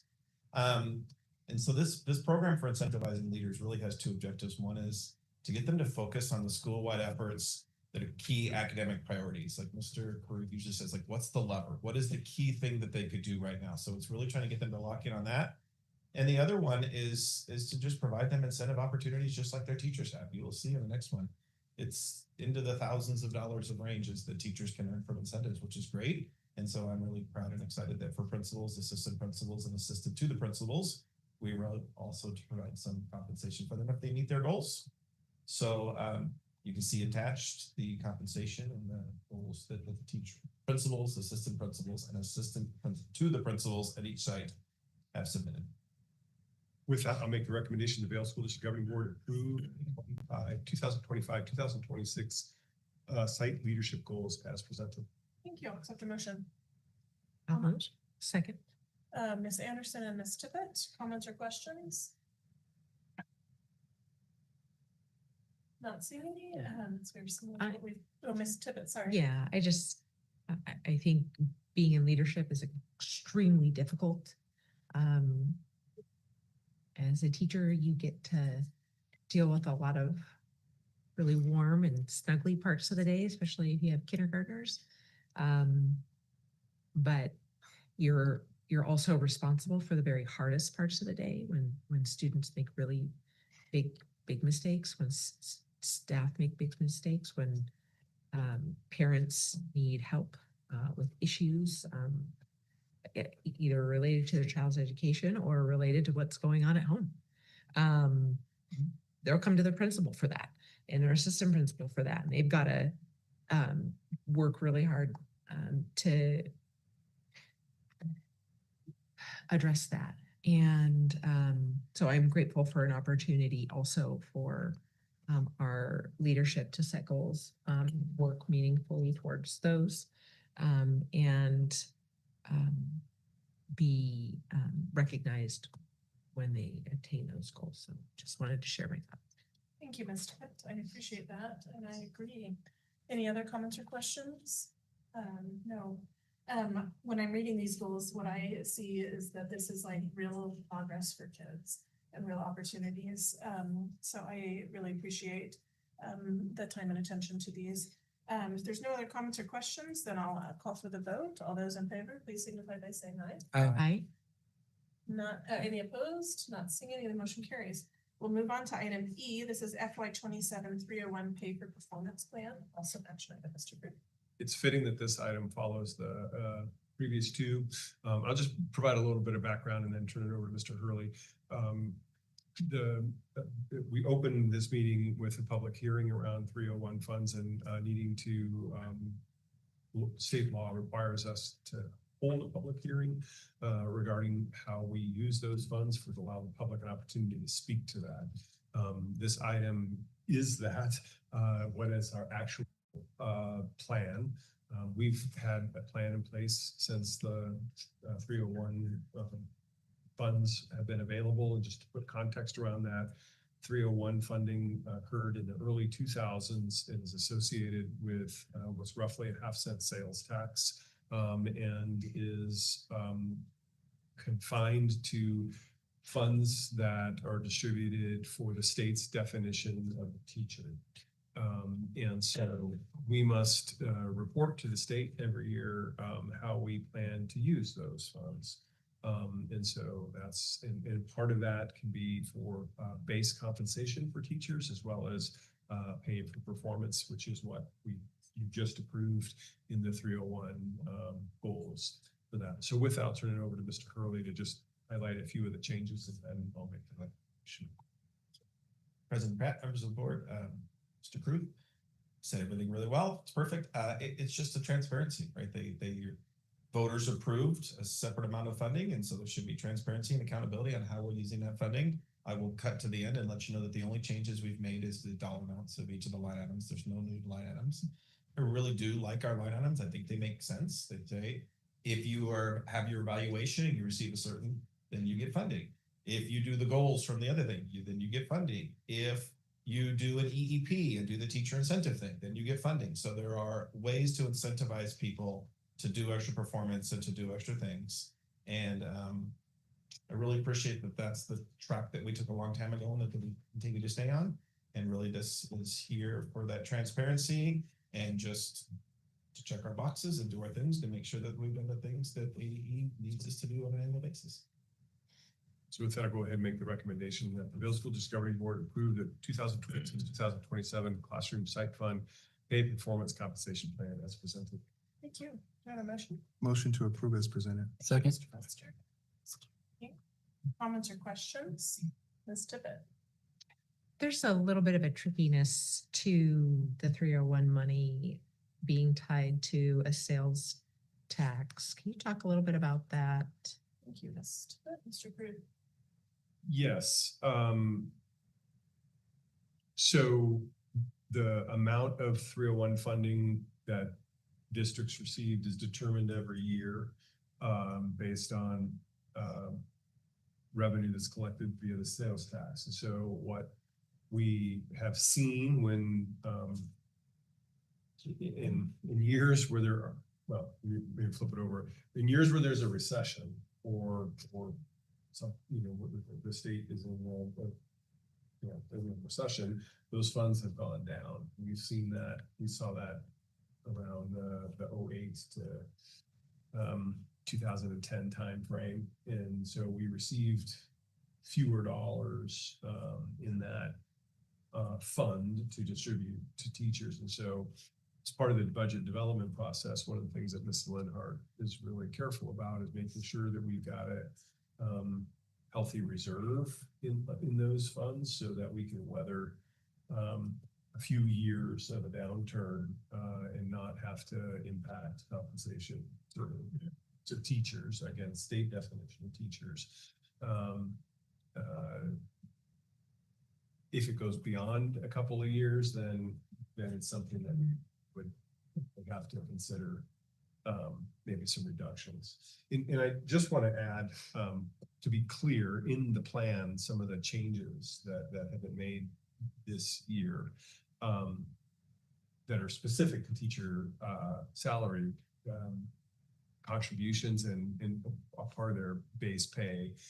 We're actually increasing the amount by $672 to teacher base pay, moving it from $2,933 to $3,605, and then also increasing from 1,008, an increase of 1,008 from 5,877 to 6,888 for Prop 301 Fund 13 for base salary. So when the board, those two funds combined go into the base salary amount for teachers who qualify for that. What the district does then is make a similar amount for non 301 eligible teachers. And so just to draw that out, what that allows us to do is use a different fund other than M&O to help with teacher compensation. And that's why we have done and recommended a flat rate, a flat amount equal to a minimum of 2% for all teachers this year, which actually is a sliding scale from about 2% to 3.4%. Doing a good phone a friend from the audience on that. So, but that's what that flat amount equals, and that's why, because we're using an amount that is associated with 301 funds and increasing that a little bit, which helps us, frankly, spread around 2% to more people, so we don't have to rely solely on the M&O bucket to do Ms. Tippett. Any other questions or comments? No? If not, then I will call for the vote. All those in favor, please signify by saying aye. Any opposed? Not seeing any, the motion carries. Thank you, Mr. Grote. Our next item is item F, the 2026-27 employment contracts. This is for returning administrative staff. It's an action item, Mr. Grote. Thank you, President Pratt, members of the board. It's almost like we lined this up on purpose this way. Mrs. Emsley. Thank you, President Pratt, Superintendent Kruth, members of the board. On tonight's agenda, the last two contract items needed to begin the 26-27 school year before you for action. The first are the 26-27 employment contracts for returning administrators. Our assistant principals, directors, chief officer positions, and assistant superintendents are included in this employment group. The 26-27 contracts will be issued with a 2% pay increase as previously approved by the governing board on May 12th. In addition, as studied previously, administration is recommending a 2% release increase for assistant principal and principal positions due to the recommended salary increase on the placement guide. This increase is covered by the M&O budget. As this is an action item, I will now turn it over to Mr. Kruth for a recommendation. Thank you, Mrs. Emsley. It's recommended that the Vail School District Governing Board approve issuing contracts for the 2026-2027 fiscal year to the administrative staff as presented. Thank you. I'll accept a motion. I'll move. I'll second. Ms. Tippett and Ms. Anderson. Comments or questions?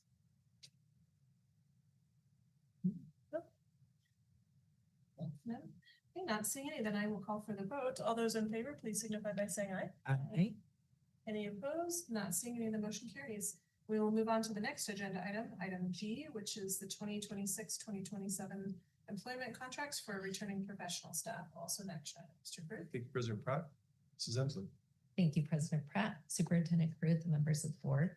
Like the last agenda item, the final contract item needed for the 26-27 school year are the employment contracts for returning professionals. Our assistant directors, BT staff, district nurses, technology professionals, and other non-site-based professional positions are included in this employment group.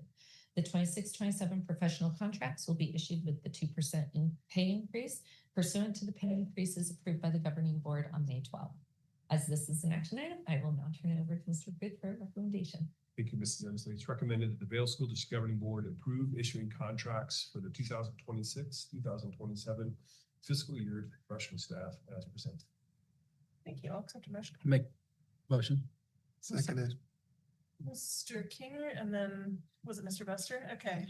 Mr. Buster, any comments or questions? No, this is very similar to the last agenda item.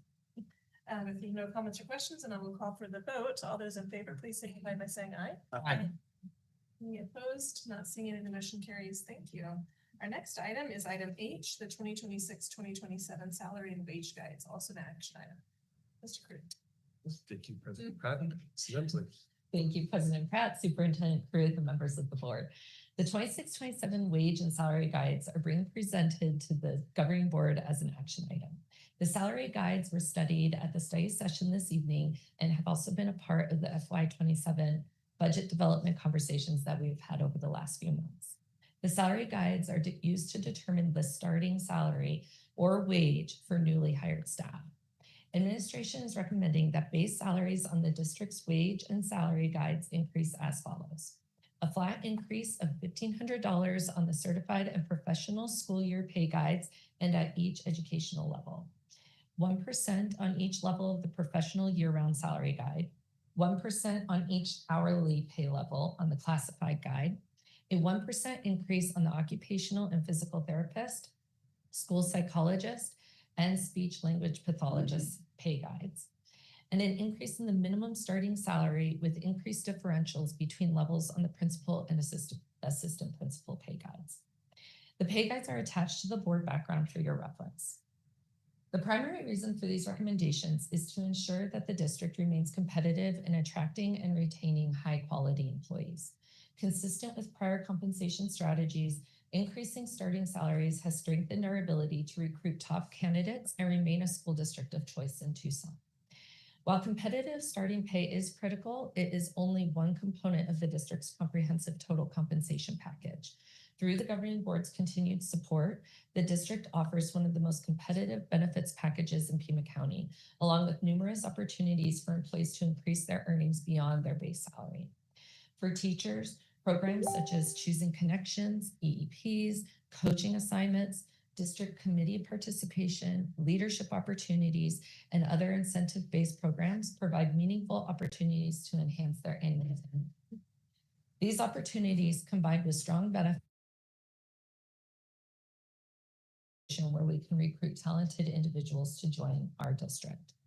If approved, the financial impact of these recommended salary and wage guide adjustments are incorporated within the proposed FY27 district budget. Thank you for your time this evening, and I'll go ahead and turn it over to Mr. Pruitt. Thank you, Mrs. Emsley.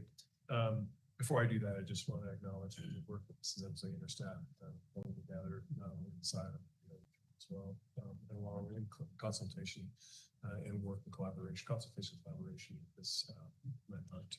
I'll make the recommendation that the Vail School District Governing Board approve the 2026-2027 salary and wage guides as presented. Thank you. Is there a motion? Motion. Ms. Anderson? Second. And Mr. King, comments or questions? Mr. Bester and then Ms. Tippett. I just want to thank the both of you. I know this has been a lot of work the last several months. You've gone over it. I don't want to say ad nauseum, but I want to say very thoroughly so that the board does understand the impact, the intent, and what it looks like for the future. So again, sincere and huge appreciation, because this is the biggest piece of the puzzle specifically to solidify our district, taking care of our people. Thank you, Mr. Bester. Ms. Tippett. Yeah, during the study session, Mr. Bester asked a question about, how do our wage guides compare to surrounding school districts? Like, how competitive are we? And being that we're probably on the low end of overrides in our community, I imagine we're not at the top of the pay scale. Can you talk just a little bit about that? Sure, I can. Thank you, President Pat. This is Tippett. I'll talk generally about it, and then speak more specifically about where we rank. In general, and you're correct, with a 12.5% override and other districts operating where they are, we put a priority. This board puts a priority on taking the funds that we have and moving those to our staff, and keeping us in a competitive position. It is something that we have worked really hard to do, and it forces us to be responsible and conservative with the dollars that we do receive, to be able to do that. We have been in, we want to remain in the upper half, upper third is better, of what base compensation rates are. At the same time, we think it's really important to look at what total compensation means, including providing healthcare for our employees, especially our full-time employees. And we're one of only 2 districts that provide a free healthcare option, and as well as dental and vision to our full-time employees. And feel that that's a part of the compensation package. When other, as an example, another district in the news just made a 4% increase in base compensation, but they passed along a pretty significant increase in benefits too. So those things matter at the end of the day when our staff are receiving their full pay and what that looks like. And that's just a philosophy of how we try and navigate the resources that we have. We want to be in the upper half, ideally the upper third. We want to be competitive. We want to be with healthcare benefits to our staff. And then the other thing that we make a strategic plan for is base compensation is just that, base compensation. We want to incentivize our staff to have opportunities to add to their pay, but also move the needles for children and young people in our community. We do that through our EEP plan. You all score EEP plans. We're the only school district that I'm aware of that distributes funds that way. For a variety of reasons. Those funds are it's good for those that execute those plans, our staff that execute those plans, but it's really about creating opportunities for kids. And we want them to be able to do that. And we want somebody who's just getting started in their career to have an opportunity to go chase and push things. So that's kind of the philosophy that we have used over time that I've been here, which is approaching a long time now.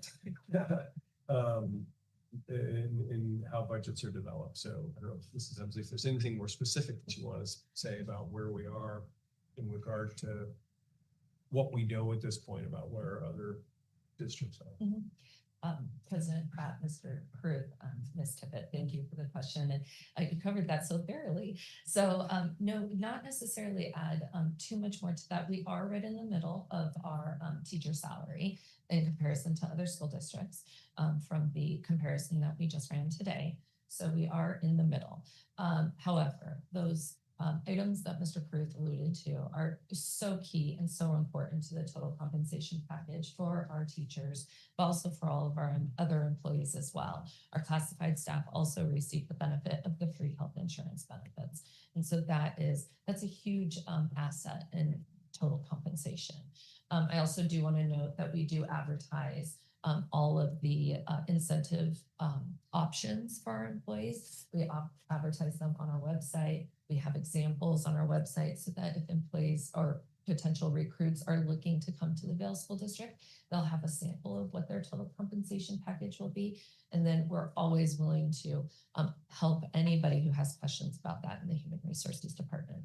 In Mrs. Emsley, this is a correct, I was validate my statement. We're in that recruitment process for people to come to the school district, we're not having an issue. We're attracting those because of where we are as a competitive salary at this point. Overall, in general, we're in the ballpark, especially when we're recruiting experienced folks. I mean, we're right in the ballpark on what that looks like. We're not being turned down at this point because another local school district is offering a more generous package in general. Is that an accurate That's definitely correct. And just as an example, we hired a special education teacher recently, and we were able to match their salary just because of the additional years of experience that we're able to give. So yes, that is positive.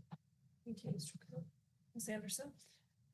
I just want to say thank you because this process took a little time for me, and I think being on the same page and understanding. So I just wanted to say thank you to you because I know I had some direct comments and trying to understand, and so thank you. Yeah. Any other comments, Ms. Tippett? Yeah, I'm wondering if we could talk a little bit about how the minimum wage adjustment that require mandatory increases to minimum wage. I know that we tend to follow the Tucson minimum wage path since at least half of our district is required to go by that, so that we just do the whole everybody. And so how is that process looking, and what are we watching and maybe worried about? Very good, Mr. Green. Thank you, President Member Tippett. I'm going to ask Mrs. Emsley to answer that in kind of two ways. One, can you just talk about, I know you've looked at by kind of classified amounts, especially on those that are impacted by minimum wage, what percentage of increase since this has been that we've done? Because I know you've looked at those things. That's one. And then two, can you speak to the impact of how we watch the CPI for future impacts? Yes, absolutely. So we're going to stretch. Oh, excuse me, President Pratt, Mr. Pruitt, Ms. Tippett, thank you. You're going to stretch my memory on when the minimum wage act was passed, but I want to say it was in 2018. And since then, we have increased, since 2015-16, we went back and looked at all of our salary guides from the past. Since then, we have increased the classified hourly wage guide by almost 50%. This year, it will be 49.2%. So it's been a very significant increase for our classified hourly wage guide. And the reason for that is because of the increase in minimum wage. So the city of Tucson did pass a law to implement minimum wage increases based on the consumer price index. And what they look at is August over August CPI data. You take that percentage of that increase, and then that's what you apply to the minimum wage. So currently, the minimum wage in Tucson is $15.45. We are looking at increasing the minimum wage on our salary guide for this year. We're recommending $15.85. Now, we don't know if that's going to be enough to get us to January. So January of 2027 is when we will have the new minimum wage. We will know the new minimum wage probably in September when that new CPI data is. Once we have that information, then we'll be able to more accurately say, okay, what does the minimum wage need to be on January of 2027? And that's something that's over, when we've had periods of high inflation, we've had to make mid-year adjustments before. And it's also something that we've had to then look at compression release across other classified levels. Tonight, we just approved a compression release for site administrators, specifically the two positions of principal and assistant principal. Part of that stems from this. I mean, there's just been an upward pressure on that, and we haven't been able to compensate site administrators at the level, and because of constant upward pressure, that's where we're at. So obviously we haven't gotten that same amount, but those are all things that we're paying attention, and also as part of the budget development, which we will begin to put a bow on at the next meeting. We have some cushion in there to be able to address that if we need to. Okay, thank you. Appreciate it. Great questions. Any other comments or questions, concerns? No. If there's not, then this is an action item and we have a motion on the table, so I will call for the vote. All those in favor, please signify by saying aye. Aye. Any opposed? Not saying any, motion carries. Thank you. Thank you. Thank you, Ms. Emsley. Our last item is item A, the 2026. Thank you, President Pratt, members of the board. We'll save the best for last. Mrs. Stow is here to talk, and Emily Sapala, Ms. Sapala here to talk about our climate and relationship data. And as they're getting set up, I want to make a couple of comments about this. We'll often hear that we're focused kind of solely on academics. That's sometimes lobbied as a criticism. I understand that. And we are unabashedly focused on ensuring that students learn. That's our primary function. And part of that understanding is understanding how they perform on assessments. We're also incredibly committed to the understanding that we can't get to learning if a healthy culture and healthy relationships aren't in place. And we track that by multiple assessments now. Our protective school assessment survey, which surveys staff, student surveys, survey student and parent survey results. And so we're just going to do, we've historically kind of just done parent surveys as a part of this, but over the last 3 years, we've been doing a data dig around our relational data dig. And we don't look at one of those things in isolation. We look at all three and build plans. And so Ms. Stow and Ms. Sapala are going to walk us through kind of what that looks like as we close out the 26 school year at a high level. And just so you know, to be transparent, I've provided a broader background of the materials so that you've had a chance to read to Stow. Good evening, President Pat, Mr. Cruz, members of the board. As Mr. Cruz shared, Emily Sapala and I are here today to share the district's culture and climate data from the 25-26 school year. We'll focus on the staff survey, which is our projective schools assessment, our student and our parent surveys. Those are all given in the second semester of the year. And you've had access to the full digital binder that Emily has kindly created for each of us. This will just be an overview. As Mr. Cruz shared, we did a relationship data dig. This is our 4th annual data dig on May 5th. And just a brief overview of the agenda. We talked about the why and the importance of going over the data. We looked at multiple data points. We looked at them through the AI lens with Magic School, and Mrs. Sapal will be talking a little bit about that. We always take time to collaborate across schools to share ideas. There's a lot of celebrating of successes within this data, and then we're always looking at how we're maintaining our grade scores and then improving as well. Talked about on that day in the why, we really ground our data reflection in our district mission to provide parents with safe and nurturing school communities where children can obtain a quality education. The data that we review today serves as a measure of our progress towards the first half of that mission, which complements and invests so deeply into the second half of that statement, providing an outstanding education to the families in our community. And these climate scores are more than data. Strong relationships build protective factors, and they really foster such things as connection, belonging, trust. And what's really important to us is just making sure that every one of our students has that trusted adult. And that is what we're striving for each day, where our students really feel supported and connected.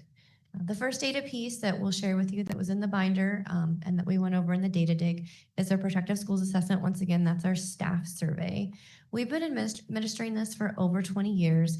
It was developed through the University of Arizona through our Safe Schools grant, which also supported the implementation of PBIS. Today, we are reviewing the past 4 years of PSA data, and research indicates that scores above 80% reflect healthy protective factors within our schools. And across all 3 grade bands, our schools have consistently exceeded that benchmark while continuing to focus on improvement and sustainment of those scores. Each section of our PSA is weighted, meaning the higher the weighting, the more influential the section is on cultural relationships and student resilience. So I'll be sharing 4 areas of that survey that are weighted the highest. The first one being leadership. So in front of you, you'll see our compiled section of leadership scores from over the course of the last 4 years. And you'll see that there's been consistent growth across all 3 of our grade bands. An example of an exceptional survey score within that leadership band is our elementary schools. Our school principal is positive and proactive. You'll see that that's maintained a consistently high score, which just speaks to that incredible leadership that we hold across our district. The next is the section of survey questions focused on culture. You'll see that that has increased exponentially over the past 4 years across the 3 grade bands. And if you look at high school, one specific question within that is, our school is safe, clean, and orderly. That's gone up 15% over the last 4 years. Then we get into professional development. You'll see that consistent line of growth there. One question I'd like to point out is almost all or some of our active participants are willing to try new approaches. This is focusing on staff. That's really just focusing on, we are never satisfied with the status quo. We're always looking to innovate.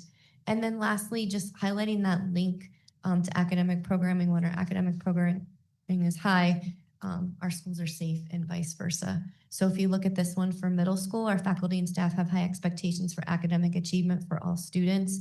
That has increased 10% as well over the past 4 years.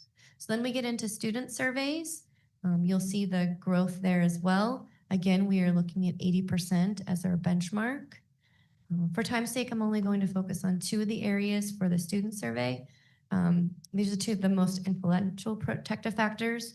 Peer support and relationships is our top one, and you're looking at the average of each grade band in this section. If we look at elementary, I feel this is one of the most important data points within all 3 of these surveys, and it's grown-ups at my school care about kids. It's so foundational to who we hire, what we prioritize in our classrooms, and it's such a consistently high data point that our schools are deeply proud of, and that stayed right in that mid-90 range. And the second one I'll point out for student survey is school safety. You'll see growth across the 4 years there. We're in the mid-70s or high 70s to mid-80s. One area of strength from the middle school survey is that students report feeling increasingly safe on campus. You'll see in that top question in the table on the bottom, that's increased from 76% to 82% and is currently in the 80s for my school handles safety issues well.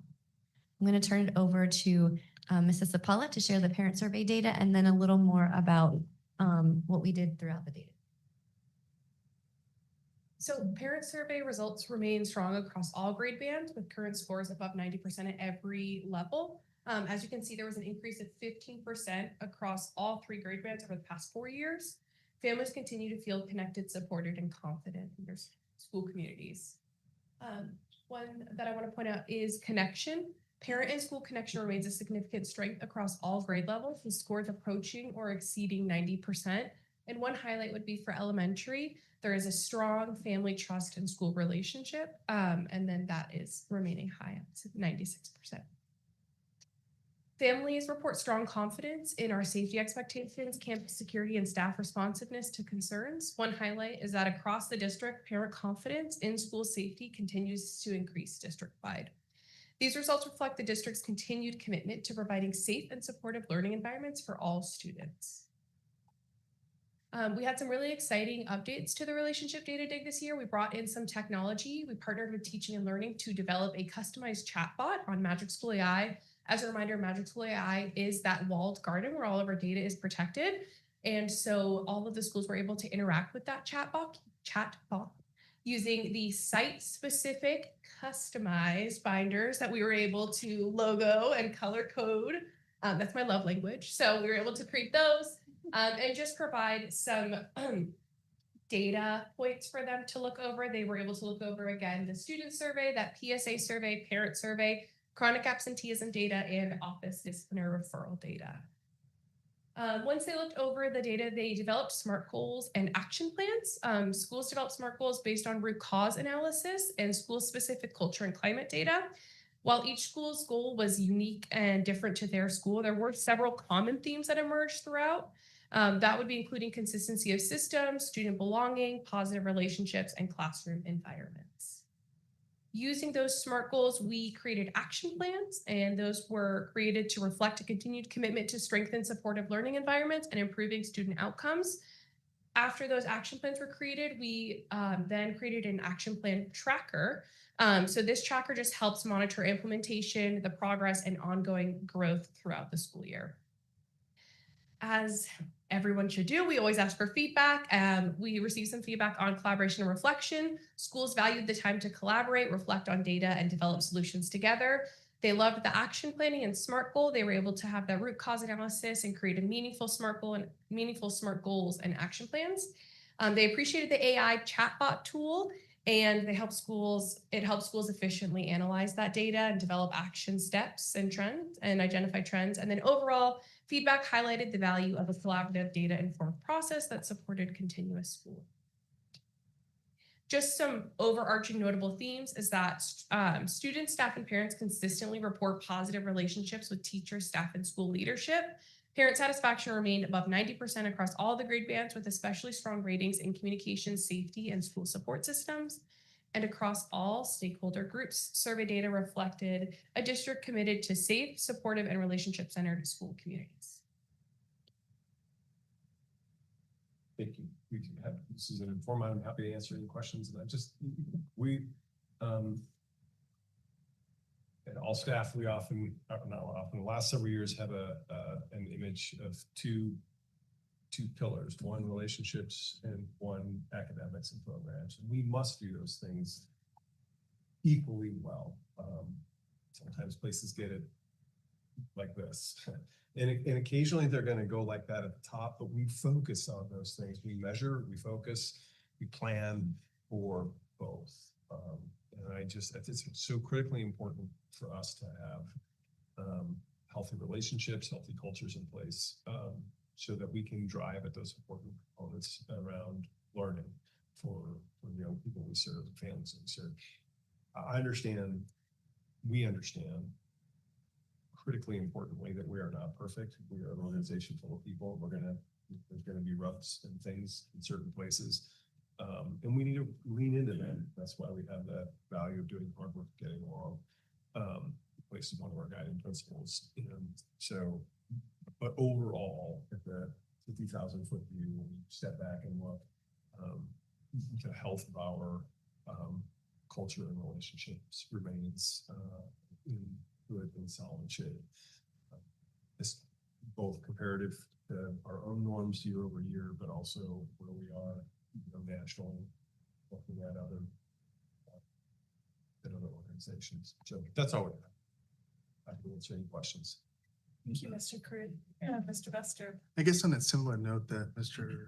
Cruz just brought up, I'm looking for quite a few different pieces of this puzzle. So to allow parents, all parents, informed choices, will this information be placed on our site at public facing? Yeah, thank you, President Pat and Mr. Buster. We haven't done that, done public facing. I mean, we can. It's not, I'm happy to share the information. It's just a matter of what we've used it for. What we've used it for is to generate change in plans it sets, and in action plans it sets. That's primarily what That's true. Yeah. And I guess, again, on that same note, and I know you mentioned that we potentially utilize that information to maybe compare and contrast to other local schools, non-Vail schools, maybe even at the national level. And maybe that's information that we could see as well, to see how we compare. And I think that's part of that Vail secret sauce, always trying to do things a little bit better. I don't know if you have that data available. Yeah, thank you, President Pratt, Mr. Buster. One of the reasons it's hard to have a public facing is like the protective school assessment, the PSA, as Mrs. Stow referenced. That was something that was generated through some professors at the U of A in the early 2000s. We've in their combination with the department with their College of Ed and Public Health to look at what are protective factors, safety factors in schools. We use it. We've used it since its inception. It's very research based, but it's not widely used. Okay. So it's having an apples and apples comparison on that. That's a hard thing for us to do, and that's really also a staff survey thing. And the same with our student survey. We have aligned this year. Was it this year or last year? This year, last year. Last year we made some shifts so that there are some more comparable questions to what other school districts across the country are using, but we wanted to bring forward kind of, we've been doing student surveys for a very long time. We've been doing parent surveys for a very long time before they were really kind of a thing to do. And so one of the things we wanted to be able to pull through historical data and make those comparisons.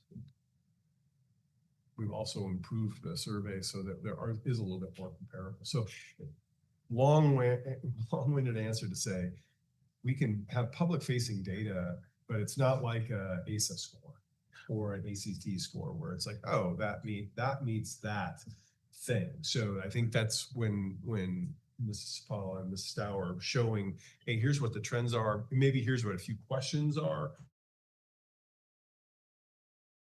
Public consumption pieces. Clearly, if anybody asks, we're happy to.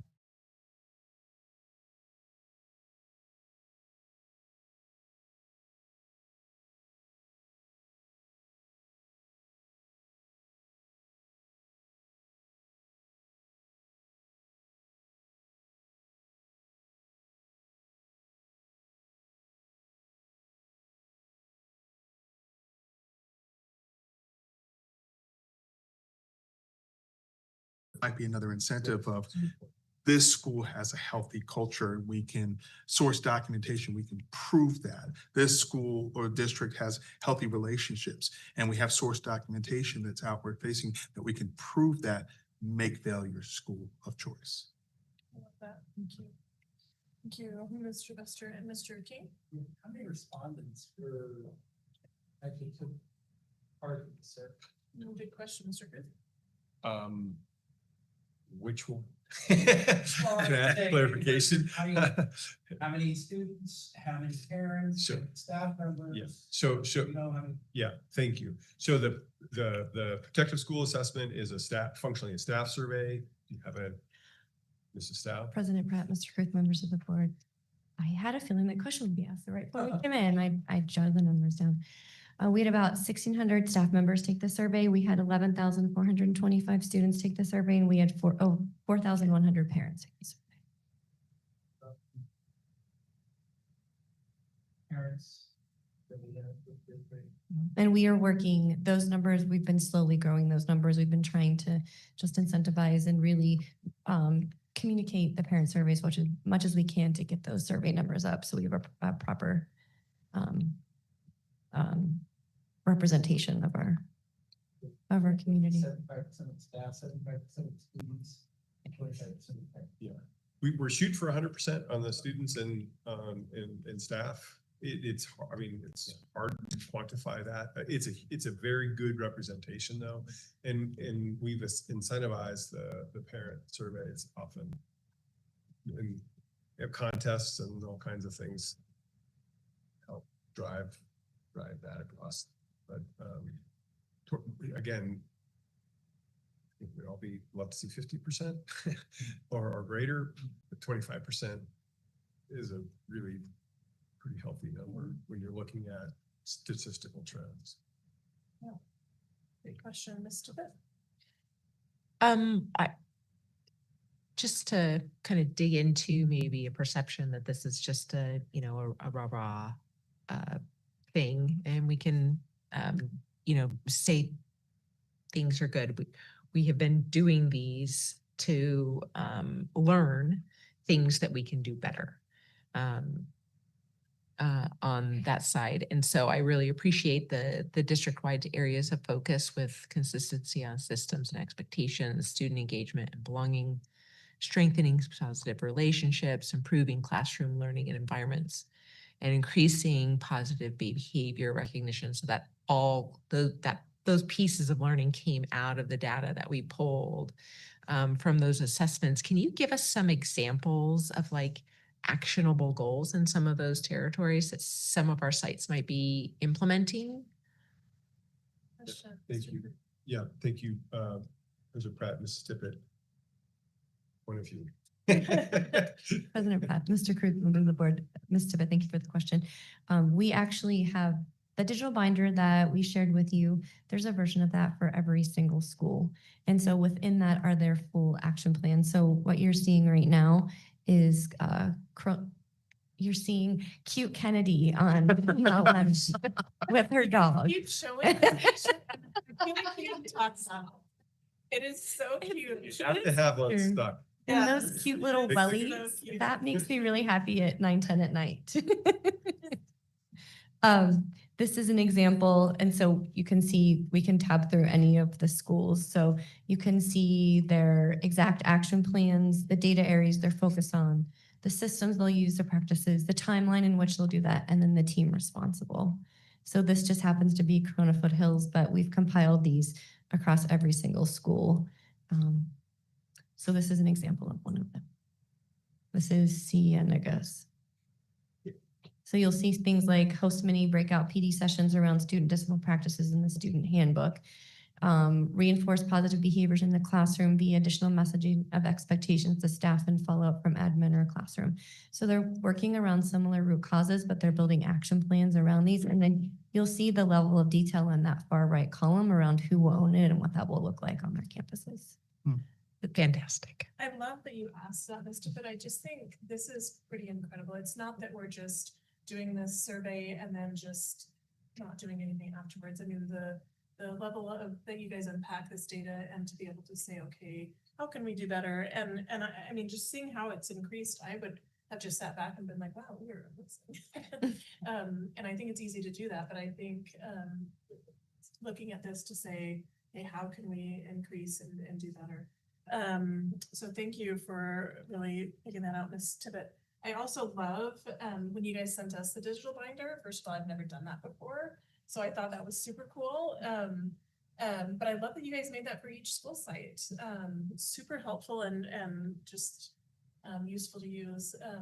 Any other comments or questions from board members, Mr. Buster? Just information.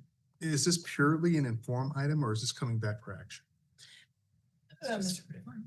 Our intent is that this is an inform item. It's there's unless I would I don't know that there's anything for us to take action on. This is something that we've done and we're presenting it to you to show. I mean, we've been using these surveys for a number of years. I think the change in what we're presenting tonight is oftentimes we've isolated parent survey data and maybe PSA data, and that's just not how we look at it. And so we wanted to package it as Mrs. Stow, Mrs. Paula, and others presented it at the relationship data dig with their principals, because that's how we look at it. That didn't occur until May, and we had one meeting in May, and here we are. So we just wanted to bring that back to you to say, just provide an inform item. Here's what we're doing with those data and why. And what I would tell you is a lot of the internal conversations we're having is not just what these action plans are, but really what is, when we do this well, there is an impact on learning and there is an impact on safety in schools. That's why we do those things. And what's the carry across? In regard to that, we've had lots of conversations with the curriculum department about, we focus a lot on doing an academic data dig in the fall after we receive the data. And actually we had a principal retreat today where they started to unpack some of the data, academic data that we already have. We'll get the rest of that over the next month or so. But there's a crossover. To think that those two things are in silos that's not true. They're linked. It's why we talk a lot about the health of relationships and the quality of learning. Those two things. Excellent, thank you. Thank you, Mr. Pester. Any other comments or questions? Excellent slideshow. The baby is also welcome anytime, as well as the dog. That was a perfect way to end our meeting. So thank you so much. So at this time, I will accept a motion for adjournment at 9.